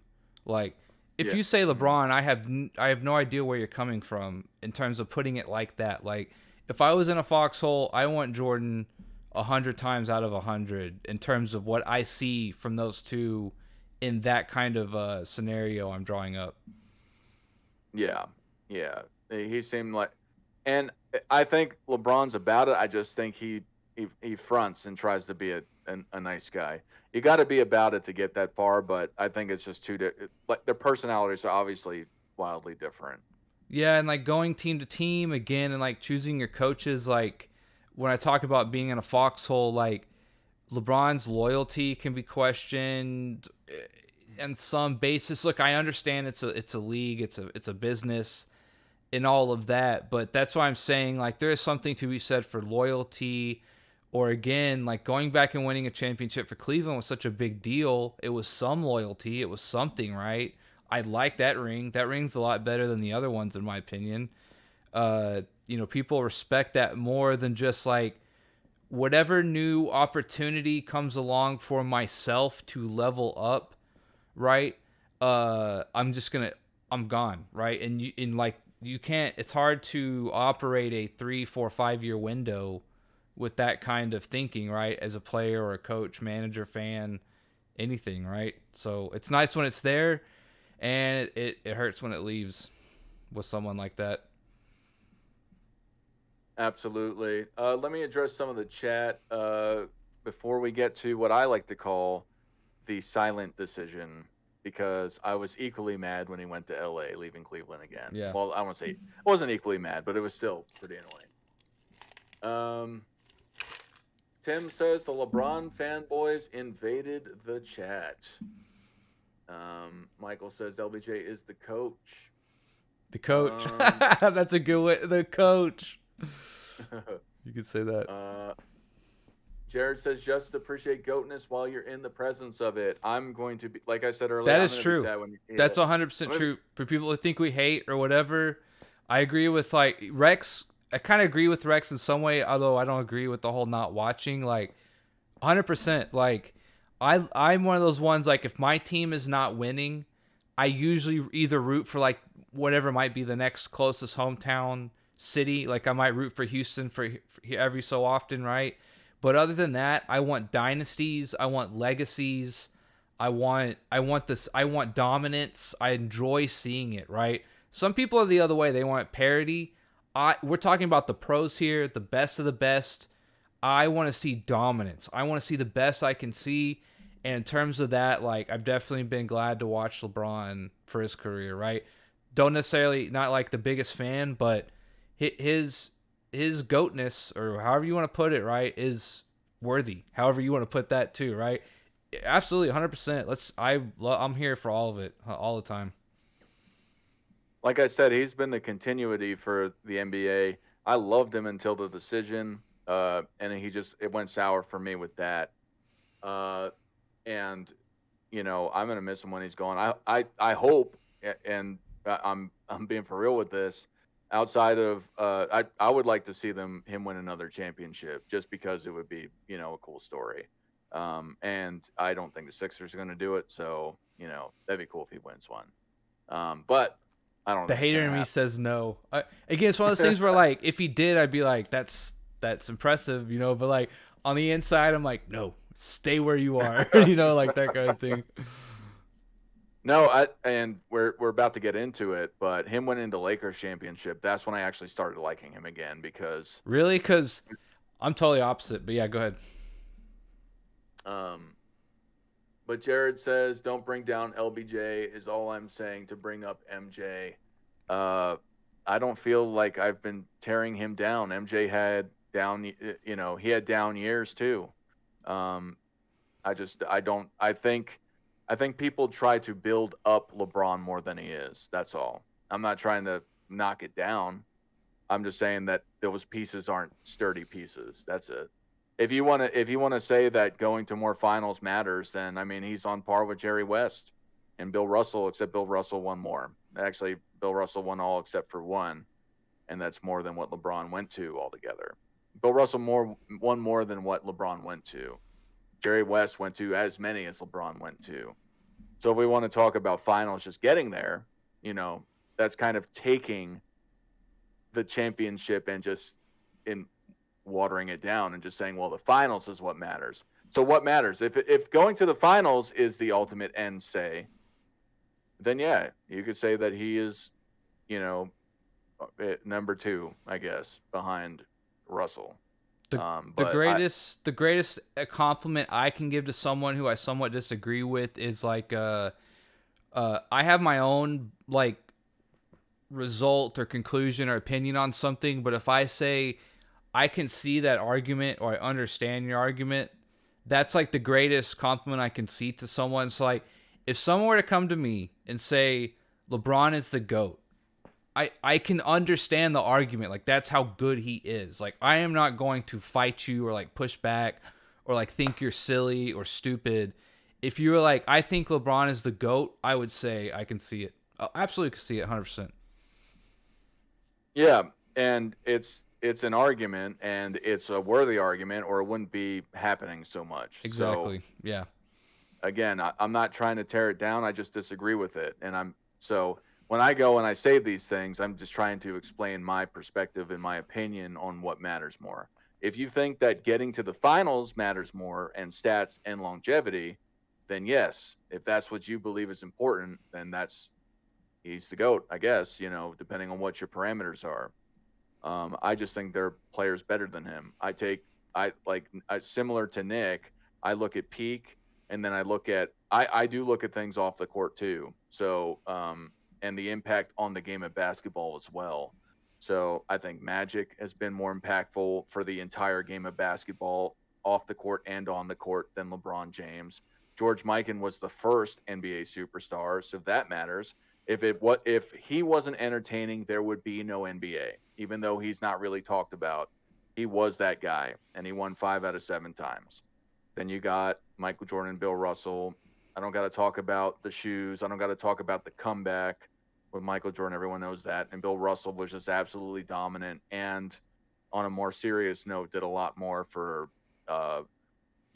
black culture in regards to the NBA and America for that matter, just with the civil rights movement. So I think all 4 of those guys on and off the court are more impactful than LeBron James. And I think that, to me, unless you're ignorant about George Mikan, I think all 3 of those guys, I don't think you could really deny that.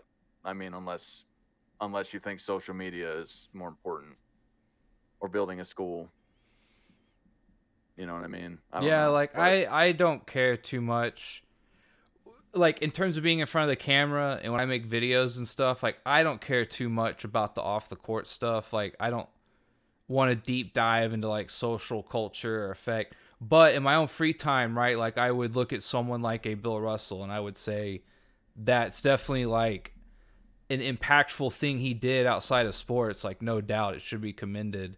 But if I was going to make like a GOAT list, I would leave that off to the side. But like in my own mind, I would say that's commendable. Like that should be noted, kind of thing.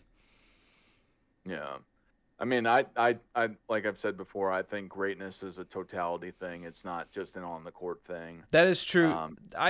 That's not a bad argument. That's probably the best angle to go at, is that what you do on and off the court all intertwines to like what you're, this argument of we're having of best basketball player, right? It's definitely yeah, again, I could see it. It's understandable. I could see it. And a lot of people do that. So I do think that LeBron is the greatest heel of all time in NBA, and I don't think it's. I think the only Ron Artest. No. Or you mean in terms of like some of the best players around? No, that people hate that he used the decision made him like the greatest bad guy in NBA history, in my opinion. I think the only guy that measures up to that is heel turn Rodman. Specifically, not Rodman. Is Wilt Chamberlain, because that's Wilt true. Chamberlain, Yeah, he did pivot hard.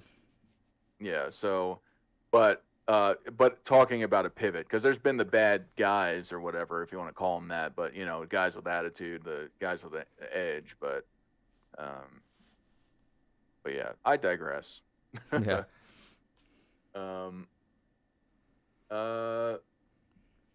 Thank you, Jared. He says, Dart, you are a true NBA fan. You can respect other opinions. That's right. If you think LeBron's the GOAT, you think he's the GOAT. Reasonable. That's you. And if it becomes, outside of just doing it for fun, like, I don't like to get in shouting matches. That's why when I do debates on this show, I have times, because I can't, especially on the internet, let alone in real life, I can't stand when people just get in shouting matches, and then you're not debating, you're just having an argument. Yeah, I feel like 10% of the time the yelling stuff is funny if you got someone who's just kind of in there for the troll aspect of it. But yeah, 90% of the time, like if you don't have some kind of structure and it gets out of hand, it's just nothing constructive or funny or even worth watching happens. Yeah. Outside of it purposely being done for entertainment value, and that's what you're looking for. Yeah. Then I like it if there's supposed to be an actual debate, I prefer doing that sort of stuff. Kev Mersa says LeBron is a terrible heel. Isn't that what makes a good heel? Yeah. If by terrible you mean great, then I agree. But yeah.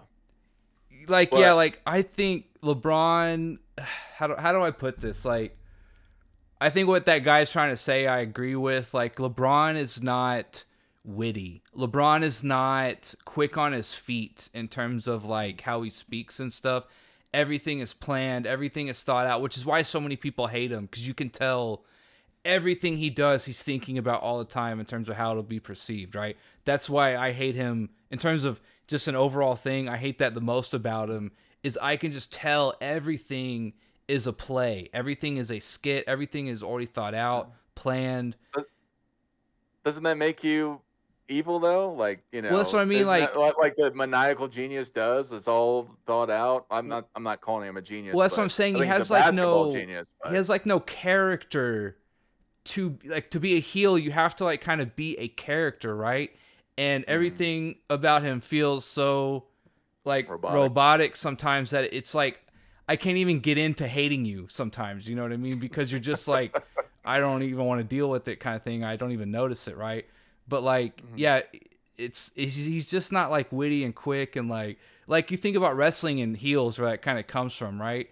Even when you hate them, they were funny or they were witty, or they even made fun of the guy you liked, and you'd be like, oh man, like that was actually kind of a good one, right? He can't make anyone laugh. He's just not, I see what he's saying. He's not a good heel. He is a heel though, like you're saying. But yeah, in terms of that perspective, like he's not getting me to like, oh, LeBron got him on something. Oh man, I can't. It was a bad take, but it was funny or something like that. Like he's not. He's just so bad at it. That's why everyone hates him. He's just bad. He's just cringy. Well.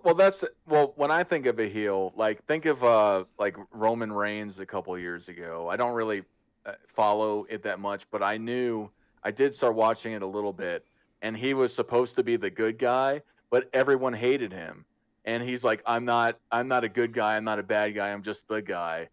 LeBron James kind of reminds me of that Roman Reigns, where he's just there, but everyone hates him. I can see that. Yeah.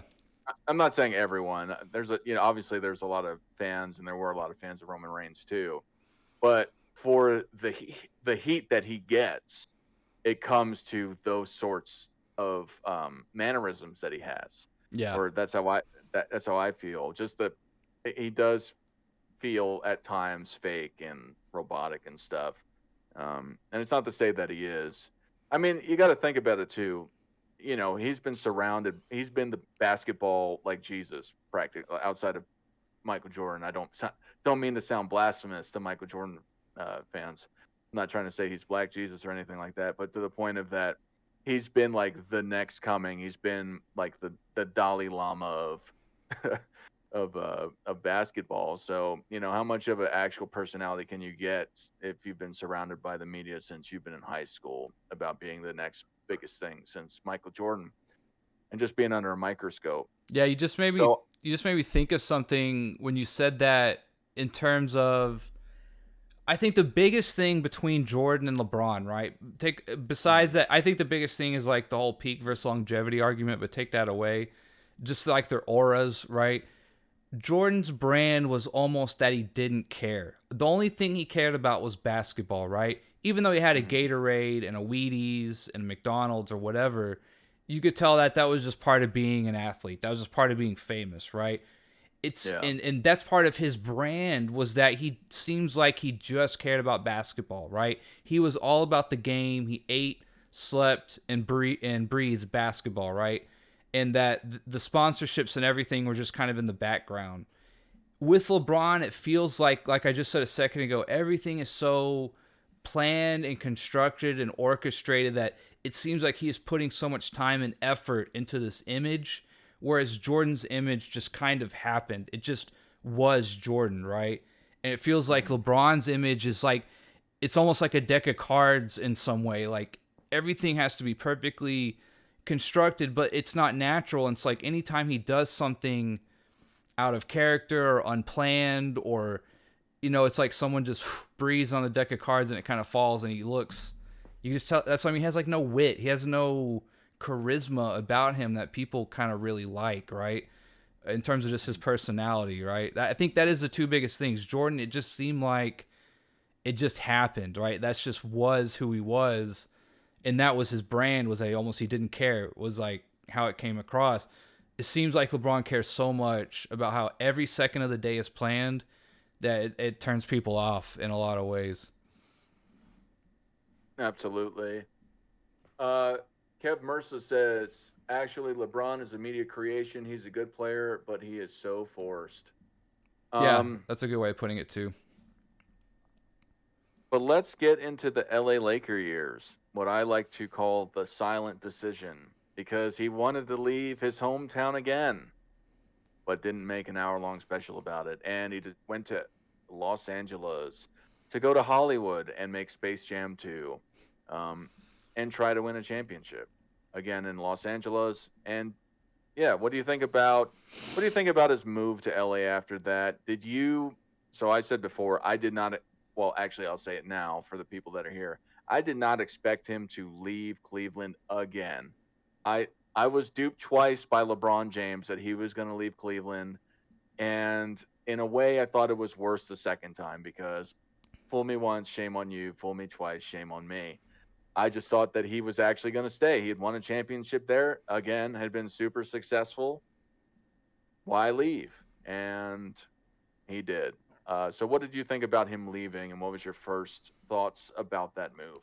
So I feel like our trajectory arcs on LeBron kind of go different ways here at this time. Although I agree with you with the whole silent part of this part of his career, because Once he did this, I kind of was just turned off. I kind of just didn't care anymore, to his own detriment in a way. Again, I thought in Cleveland, he was like a little bit on a redemption arc. He brings them a ring. I mean, he's got almost like this new opportunity here to kind of rewrite his story in a way. And I definitely didn't think it was out of the possibility that he would leave, right? Because at this point, I thought LeBron is chasing rings, right? That's ultimately what I thought at the end of the day. So I definitely thought he would leave again if the right opportunity presented itself or something like that.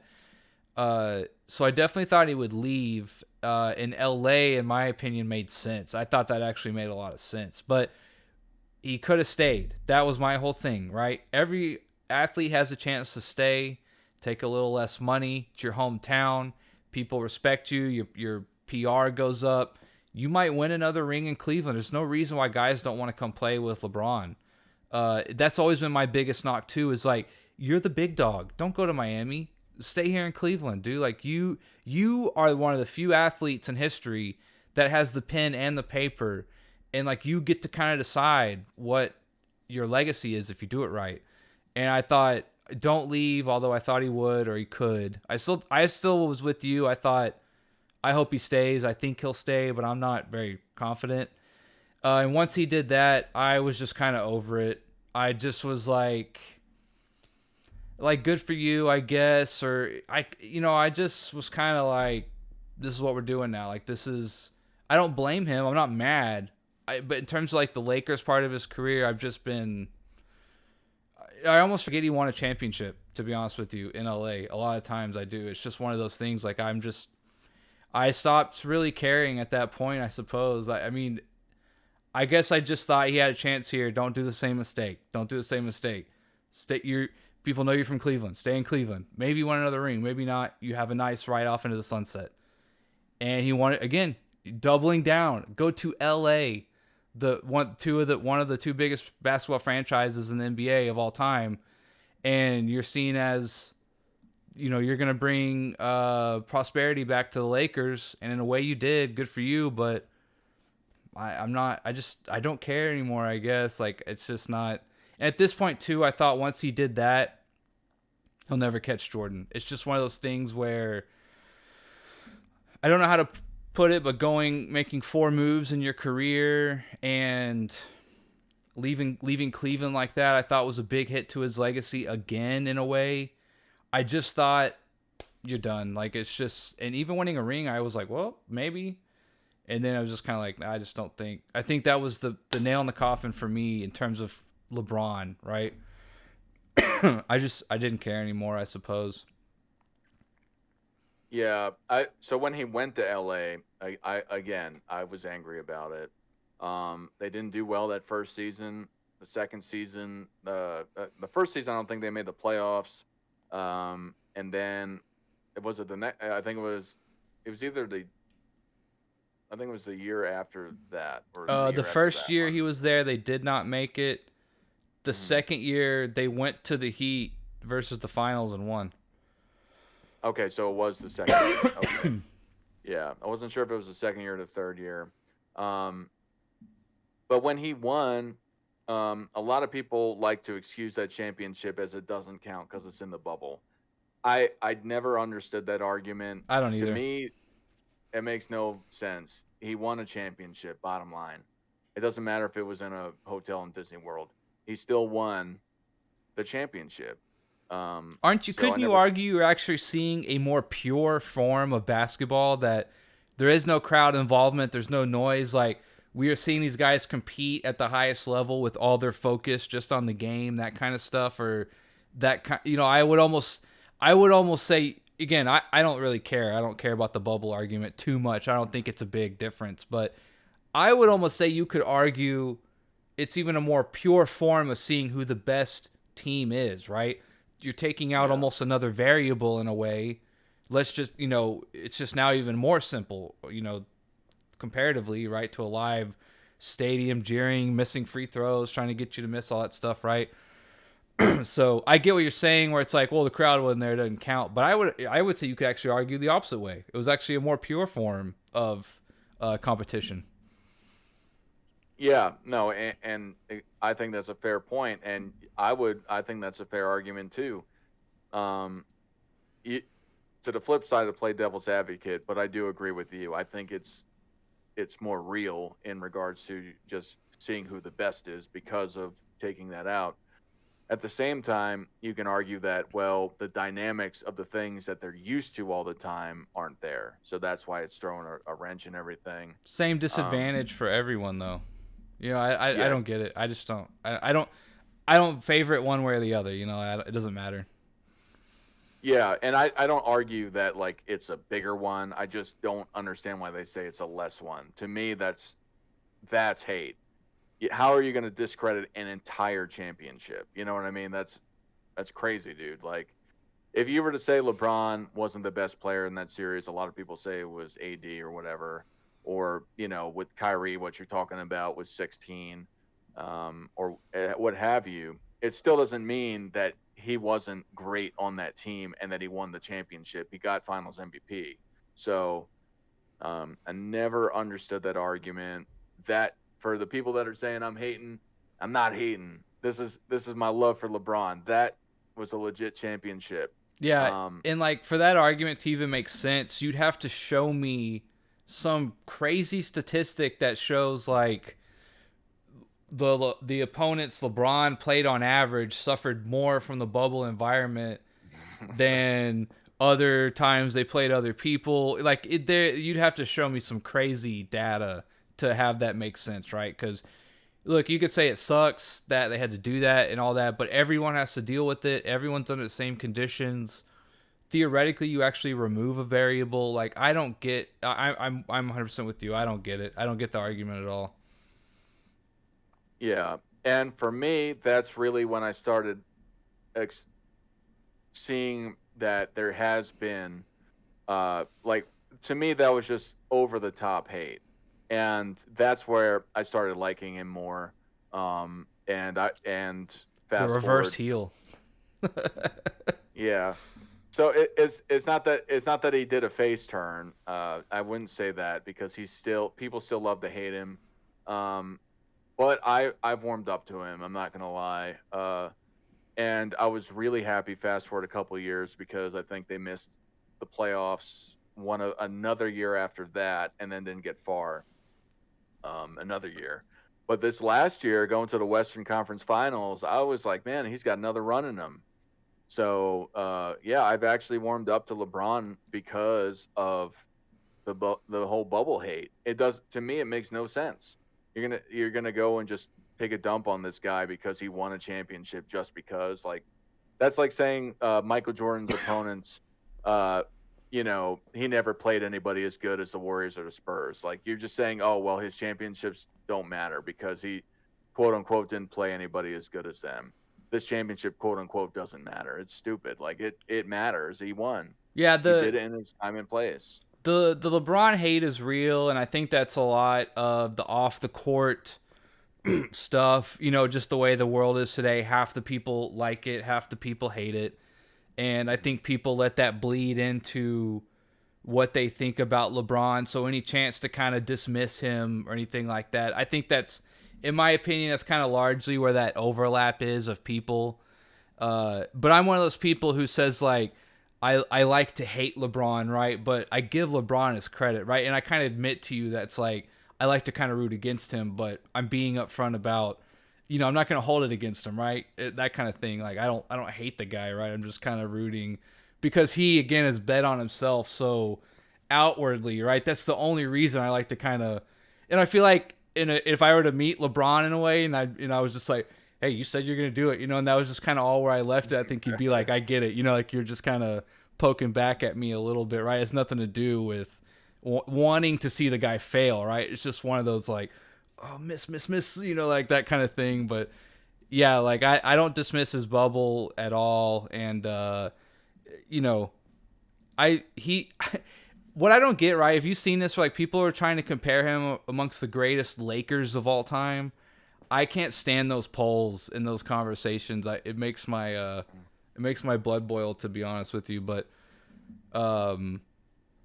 yeah, man, like I don't know. when he went to the Lakers, I was just I can't. It's hard to put into words how I felt. It was almost like I stopped rooting for him or against him. I just was kind of like, whatever you do from here, I'm just gonna keep a tab on you and see where you end up, kind of thing. Like I'm sort of bored of following you, or like wanting to see what you're gonna do. Right? I wanted you to stay in Cleveland and see if you could rewrite this new kind of thing, and then you went to LA, and I'm just kind of like, all right, I'm over it. Like I got better things to do or other people to watch, kind of thing. So that's just my feeling about his Lakers stint overall in the bubble. Congrats to the bubble. Like, I don't hold it against him. And you're right. That last championship for sure, I think, got people saying, definitely made the GOAT debate a real thing after that. Like, at least made it more of definitely narrowed that gap by a lot, I think. So, I mean, just to get on that, the Nick Wright, when he really, I mean, I'm sure he was on TV or somehow bigger before this, but when he went on, I believe Undisputed, and he went and he said LeBron was the GOAT after the 2016 championship. Like that's when it was like, okay, that's just he's got half the championships. He's only 10 years in the league, a little bit more than that. Yeah. Like he's barely 30 at this point. Like, and it wasn't a three-peat. He wasn't winning all these accolades. He did win MVPs, don't get me wrong, but and other ones. But to me, it didn't make any sense. But yeah, I definitely cared the least about the Lakers, and like I said, I did like to root against him, especially after the decision until he joined LA and after he won the bubble championship, and people just were ferociously just saying that it didn't count. I'd like to root against him too. I'm actually rooting for him now, believe it or not. Like, yeah, I'd like to see Go ahead, sorry. I'd like to see the Nuggets win. I'd like to see the Warriors win, because I really only got two hats in the game, and that's the Spurs and the Sixers. And unless the Sixers fix something, they're probably not going to win. So, and the Spurs, just assuming that Wembanyama is not going to drive them to the finals, I would like to personally see LeBron do another run, because he is amazing. And like Jared was saying, he's going to be gone soon. It'd be great to see him do something big again. I guess I wouldn't mind another run by LeBron if I can get LeBron from 3-4 years ago, right? My thing, or what I think the conundrum now is that if LeBron wins another ring, I do not think he'll be the number one reason why his team wins a ring. That's just my 2 cents. I think if it happens, right, let's say this year with the Lakers, I think Anthony Davis has to be averaging 25 and 10, 30 and 10 or whatever, right? I think he'll be the guy who gets the finals MVP, that kind of thing, right? And so my thing will then become, in terms of the GOAT debate, does this one even really count, right? Kind of thing, versus Jordan, who won 6 as easily the best player in the league, right? Let alone on his team. That's my thing, is that if he does win another one, I don't think it'll be his championship. And that would be an interesting conversation where that goes, how that happens, how people will frame that, right? So that's my thing if he wins another one. And let's continue with that. I want to talk about the future moving forward for a little bit, but let me just address the chat for a second. Jared says, arguably Magic retired at the peak of his offensive skill. I agree. A lot of people say he was old and washed up. The only thing that is that he got HIV and had to retire. But yeah, he was on top of the league the last season he was in the league. He was second in MVP. Yeah, it was crazy to think him and Bird, all things going well, right, could have played until like 1994 or 5, right, or something like that. That would have been some really fun times in basketball. Olajuwon and Robinson and Ewing, Jordan, Bird, that would have been some great 3, 4, 5 years there. Magic also came back in '96, and I believe averaged something like 15, 7, and 7 after not playing for 4 years. So, Didn't he I go to the mean, All-Star game, right? He got like an honorary vote in or something. Maybe alone, just off those stats, he should have got in. yeah, I don't remember about if he made it to the All-Star game in '96. I think they let him play in '92 though, because I think he Maybe that's what it was. yeah, because I think he retired in the beginning of the season, if I'm Yeah. not mistaken. Um, but and then one more, and we'll get to the next part. Curve Mercer says the final series in 2020, Braun's two best games were the two games they lost. How can you be the Finals MVP and your two best games were in the losses? Yeah, I mean, a lot of people said AD played better. You know what I mean? Like he got the award though, so you Yeah, I know. mean, yeah, that too as well, right? So But the future moving forward, like you were saying, if they win, so you're saying if they win the championship this year, or if he plays another year after this, or what have you, if he does not win Finals MVP, and you're saying you don't think he can, that you think that would diminish from his legacy because of AD just being better than him, essentially, and Jordan was at the top of his game at that time, best I player on the team. I don't think it would diminish his legacy. I just think that if, in my the way I see it, right, if the Lakers or he do win a championship again in the next year or two or what have you, right? I guess in my mind, seeing it play out, I don't think he will be the best player in terms of why they won that ring or had a good year or whatever. I could be wrong. He could have one last two raw or whatever in a playoff run and average, 25, 10, and 8 or whatever, right? And be a finals MVP. I just don't think that's going to happen, right? So I think, right, if he wins another ring as, let's just say, this the second best player on a team, I think the window will have officially closed and we can have the final GOAT debate, right? That's what I think will happen ultimately, right? We will start saying, okay, LeBron is officially done. Or in terms of this GOAT debate we're having, he can still play for a while and stack up some stuff, right?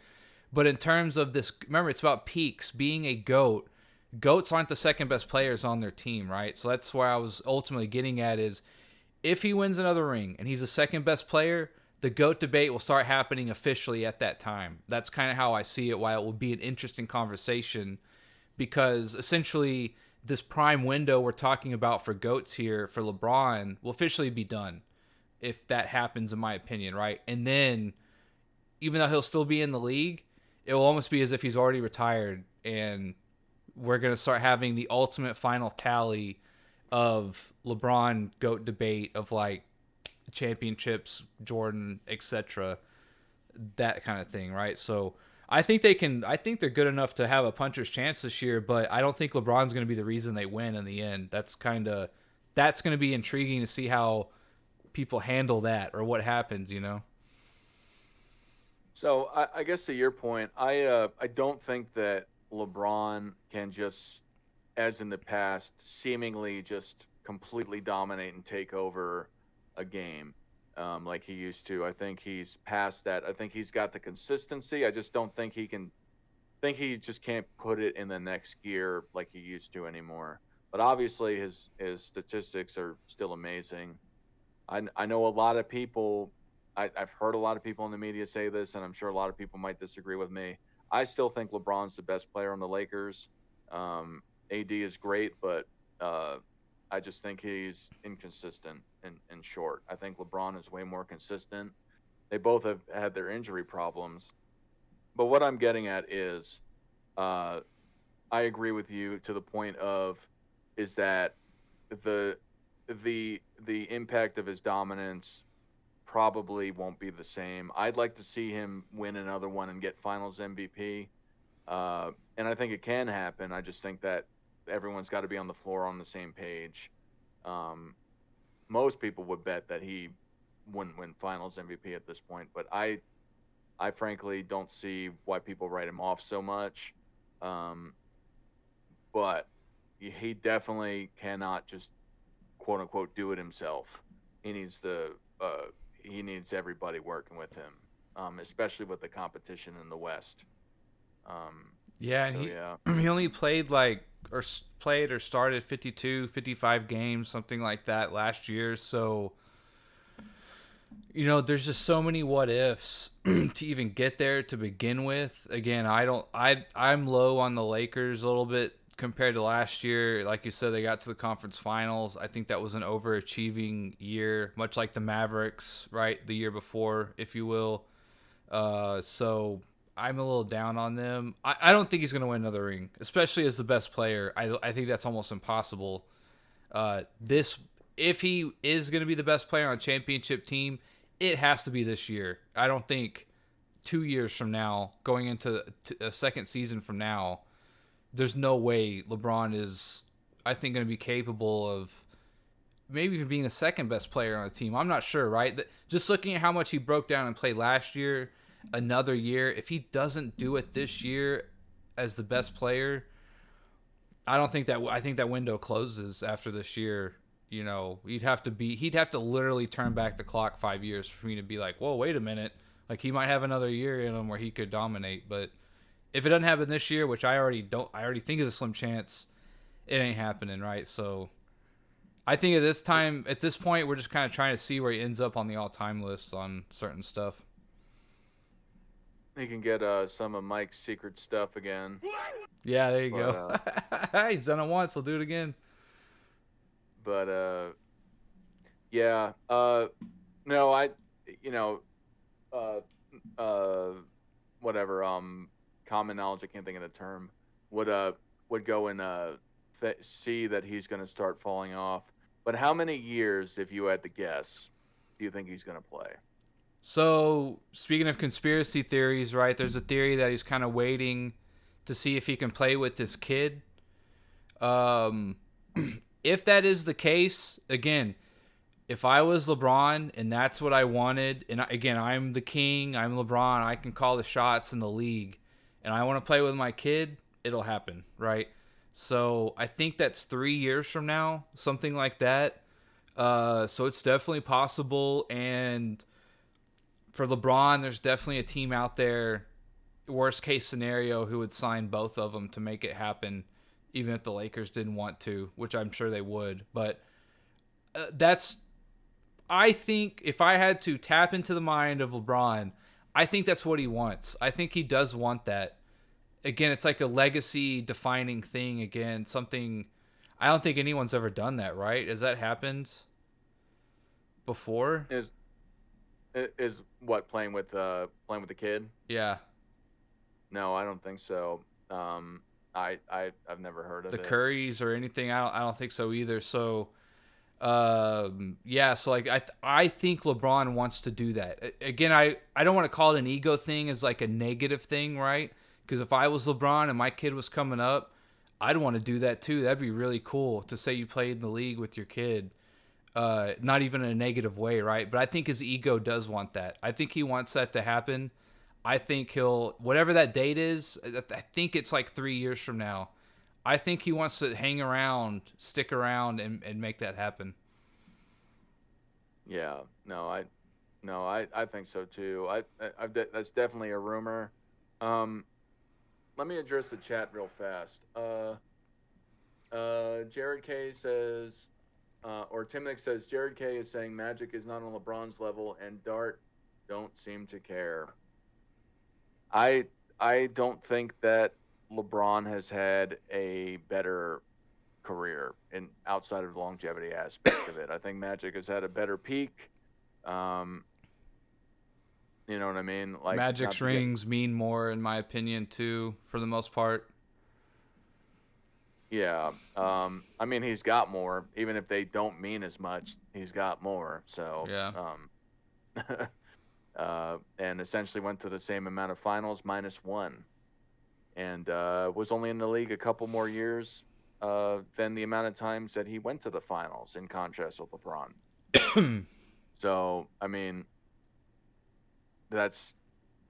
do I care, Tim? Kind of, not really, because I think that to just say that Magic is nowhere near the level of LeBron, even if you think that LeBron is better, I think is disingenuous. That's why LeBron is so hard to gauge all time. Because, like, for me, a lot of, like, what I look at is peak dominance. And then, honestly, I like looking at, like, a skill set. In other words, like, are you a two-way dominant player? What all can you do? You know, what was your peak with what you could do? Like, that's the kind of the two biggest things for me. It's like LeBron's hard to gauge with that because his skill set at what he does do is so amazing, but it also has some limitations. He's got a great resume, but a lot of failures in a way, right?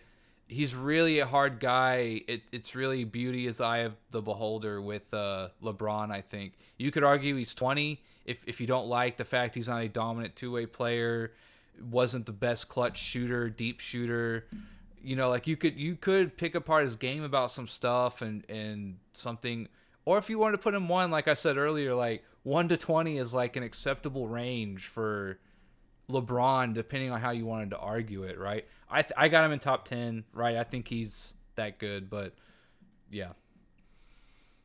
Yeah, I don't know exactly where to place him. I would say I would probably place him in the top 10. I could see him as high as 5, but I have those 4 over him for the reasons I said earlier. For the people that weren't here, I've got Michael Jordan, Bill Russell, George Mikan, and Magic Johnson above him just for the potency, the things they did off the court for basketball, and the things they did on the court for basketball. Um, and particularly with Michael Jordan, the comeback is, I think, the most impressive thing to not play basketball for a year and a half and still be on top of the league when you come back. It's unheard of, frankly. Like like okay. Coming back and winning another three-peat is fucking crazy. It is. It's really crazy. It's nearly impossible. You take the sharp, because the NBA, you're splitting hairs with how good these guys are. You know what I mean? Like you've got the Yeah. what is it? There's 300 guys in the NBA ish, 500 something like that, 450 something. Anyway, uh, you know, half these guys are rotating in and out of the league every year.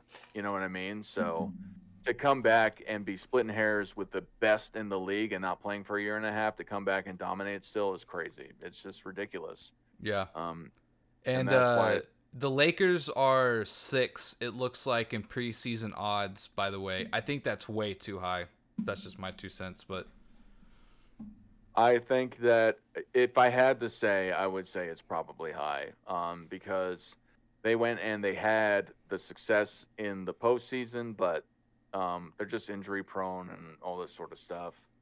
I mean, I hope they do it, like I said before, multiple times. But like if I'm being realistic, it's probably not. They're probably not going to win. I would say probably the Nuggets. If I had to say either the Nuggets or the Celtics, but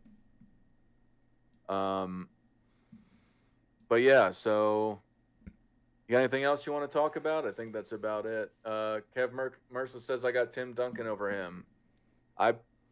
Part of me wants to put Tim Duncan over him, but I think LeBron and I love Tim Duncan. I think that just absolutely dominant. There's a real argument. He's got the best winning percentage of all time, as the best winning trio of all time in regards to regular season, let alone more championships. Some of the personal accolades aren't there, but most all-team defense.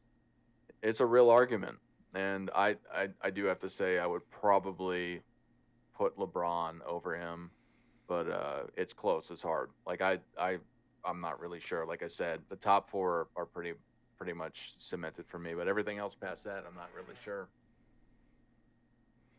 Do you want to talk with the chat a little bit, or I don't care. I was just my final word, I guess, on LeBron is I say, like, I love to hate him, like I love to root against him, but all in all, like, as much as I wish guys sometimes wouldn't talk about stuff or what have you, right? LeBron seems to be like a good guy, right? Like he's involved with his kids.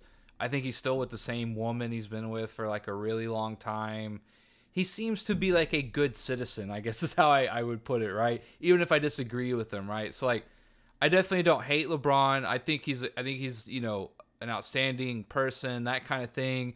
He's an amazing player, right? So what's amazing about LeBron to me, what always stands out is that hype versus what he has achieved, right? It is it really is a crazy story. Like thinking back to being in high school and how hyped up he was. It was unreal. Like the fervor was unreal. And to see what he has delivered off of that hype, what people expected him to do, looking back even right now, it's unreal. It's like um it's really quite unfathomable how successful he's been compared to the expectations. And in my opinion, like I would say he's lived up to them easy. In my opinion, people might say like you have to be the best, hands down, or nothing. Those were the expectations, but what he was expected to do and what he's done, he's totally lived up to the hype. We should all be glad that we got to watch him and see him live up to his expectations. That's crazy. Think about how many times we get let down, guys get hurt, guys suck, guys shut down, guys mentally can't hack it, they don't work hard enough. You see all this talent go to waste, and like this guy did what he did. You should applaud that. Like you should recognize what he did was pretty incredible, and he's had an incredible career for sure. So yeah, I do want to say that about him. It's been really cool to watch. Like if you're my generation and this is like your guy, that was your generation, you can't be unhappy with what you got to see or watch at all, right? In my opinion. So it's been fun, definitely. I echo the same sentiments. It's been a wild ride. Again, the heel turns, if you want to consider the second leaving of Cleveland a heel turn, soured me. But in respect to the story of LeBron James coming out and just being the chosen one, as he was called, and really making the waves, even the first year in the league being considered for MVP with getting some of those votes, really told the level of what was going to come, and winning MVP a few years after that, just continuously showing out, and especially once he got to Miami, I believe he went to 9 straight finals, or 8 straight finals, excuse me, which is the only time before that it happened was with the 60 Celtics, 50s and 60s Celtics. So,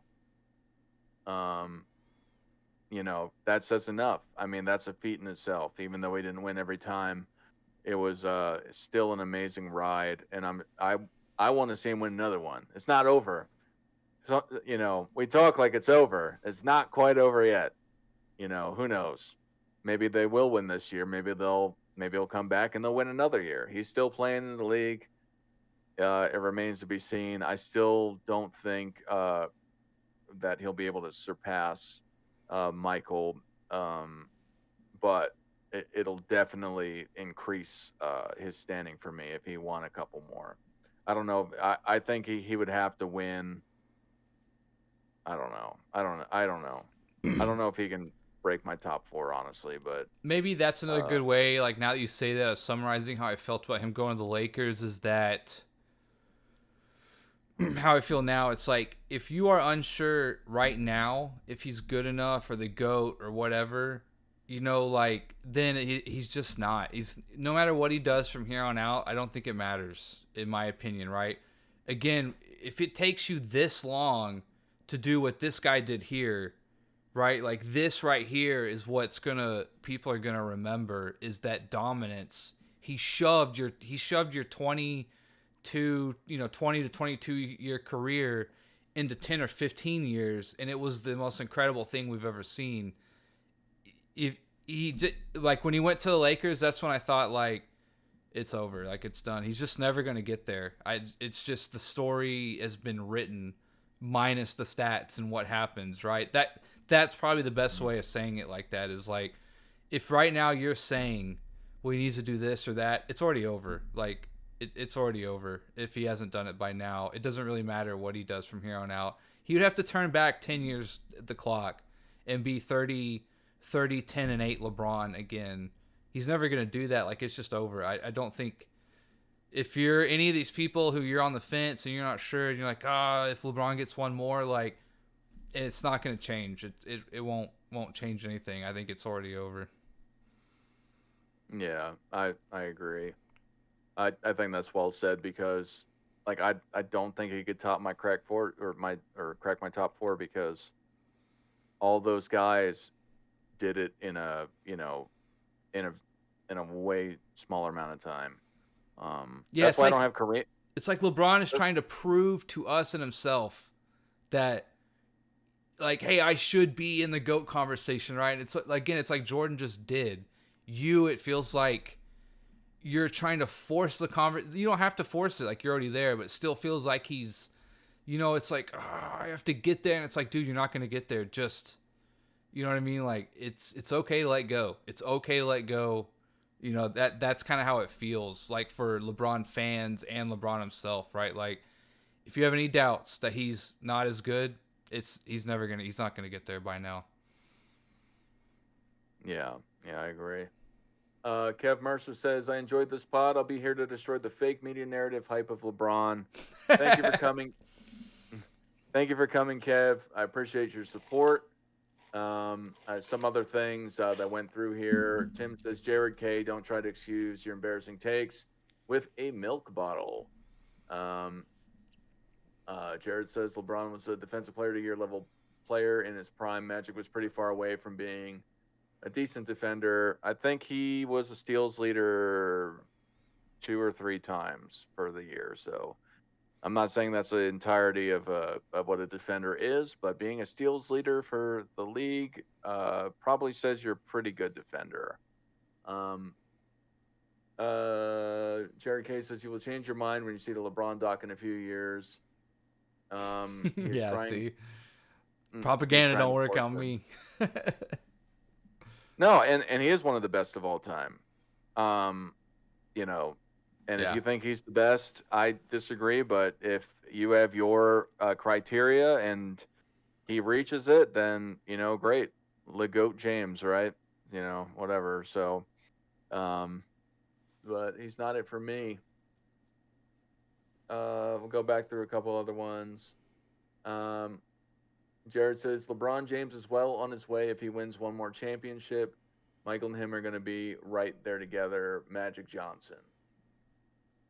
Oh, yeah, for sure. Like, Jordan and LeBron their names will be inseparable going forward. Like, that's not really an argument, I don't think. Like, even though he doesn't necessarily play a lot like Jordan, and they don't, they're really not as similar as people would like to make them out to be.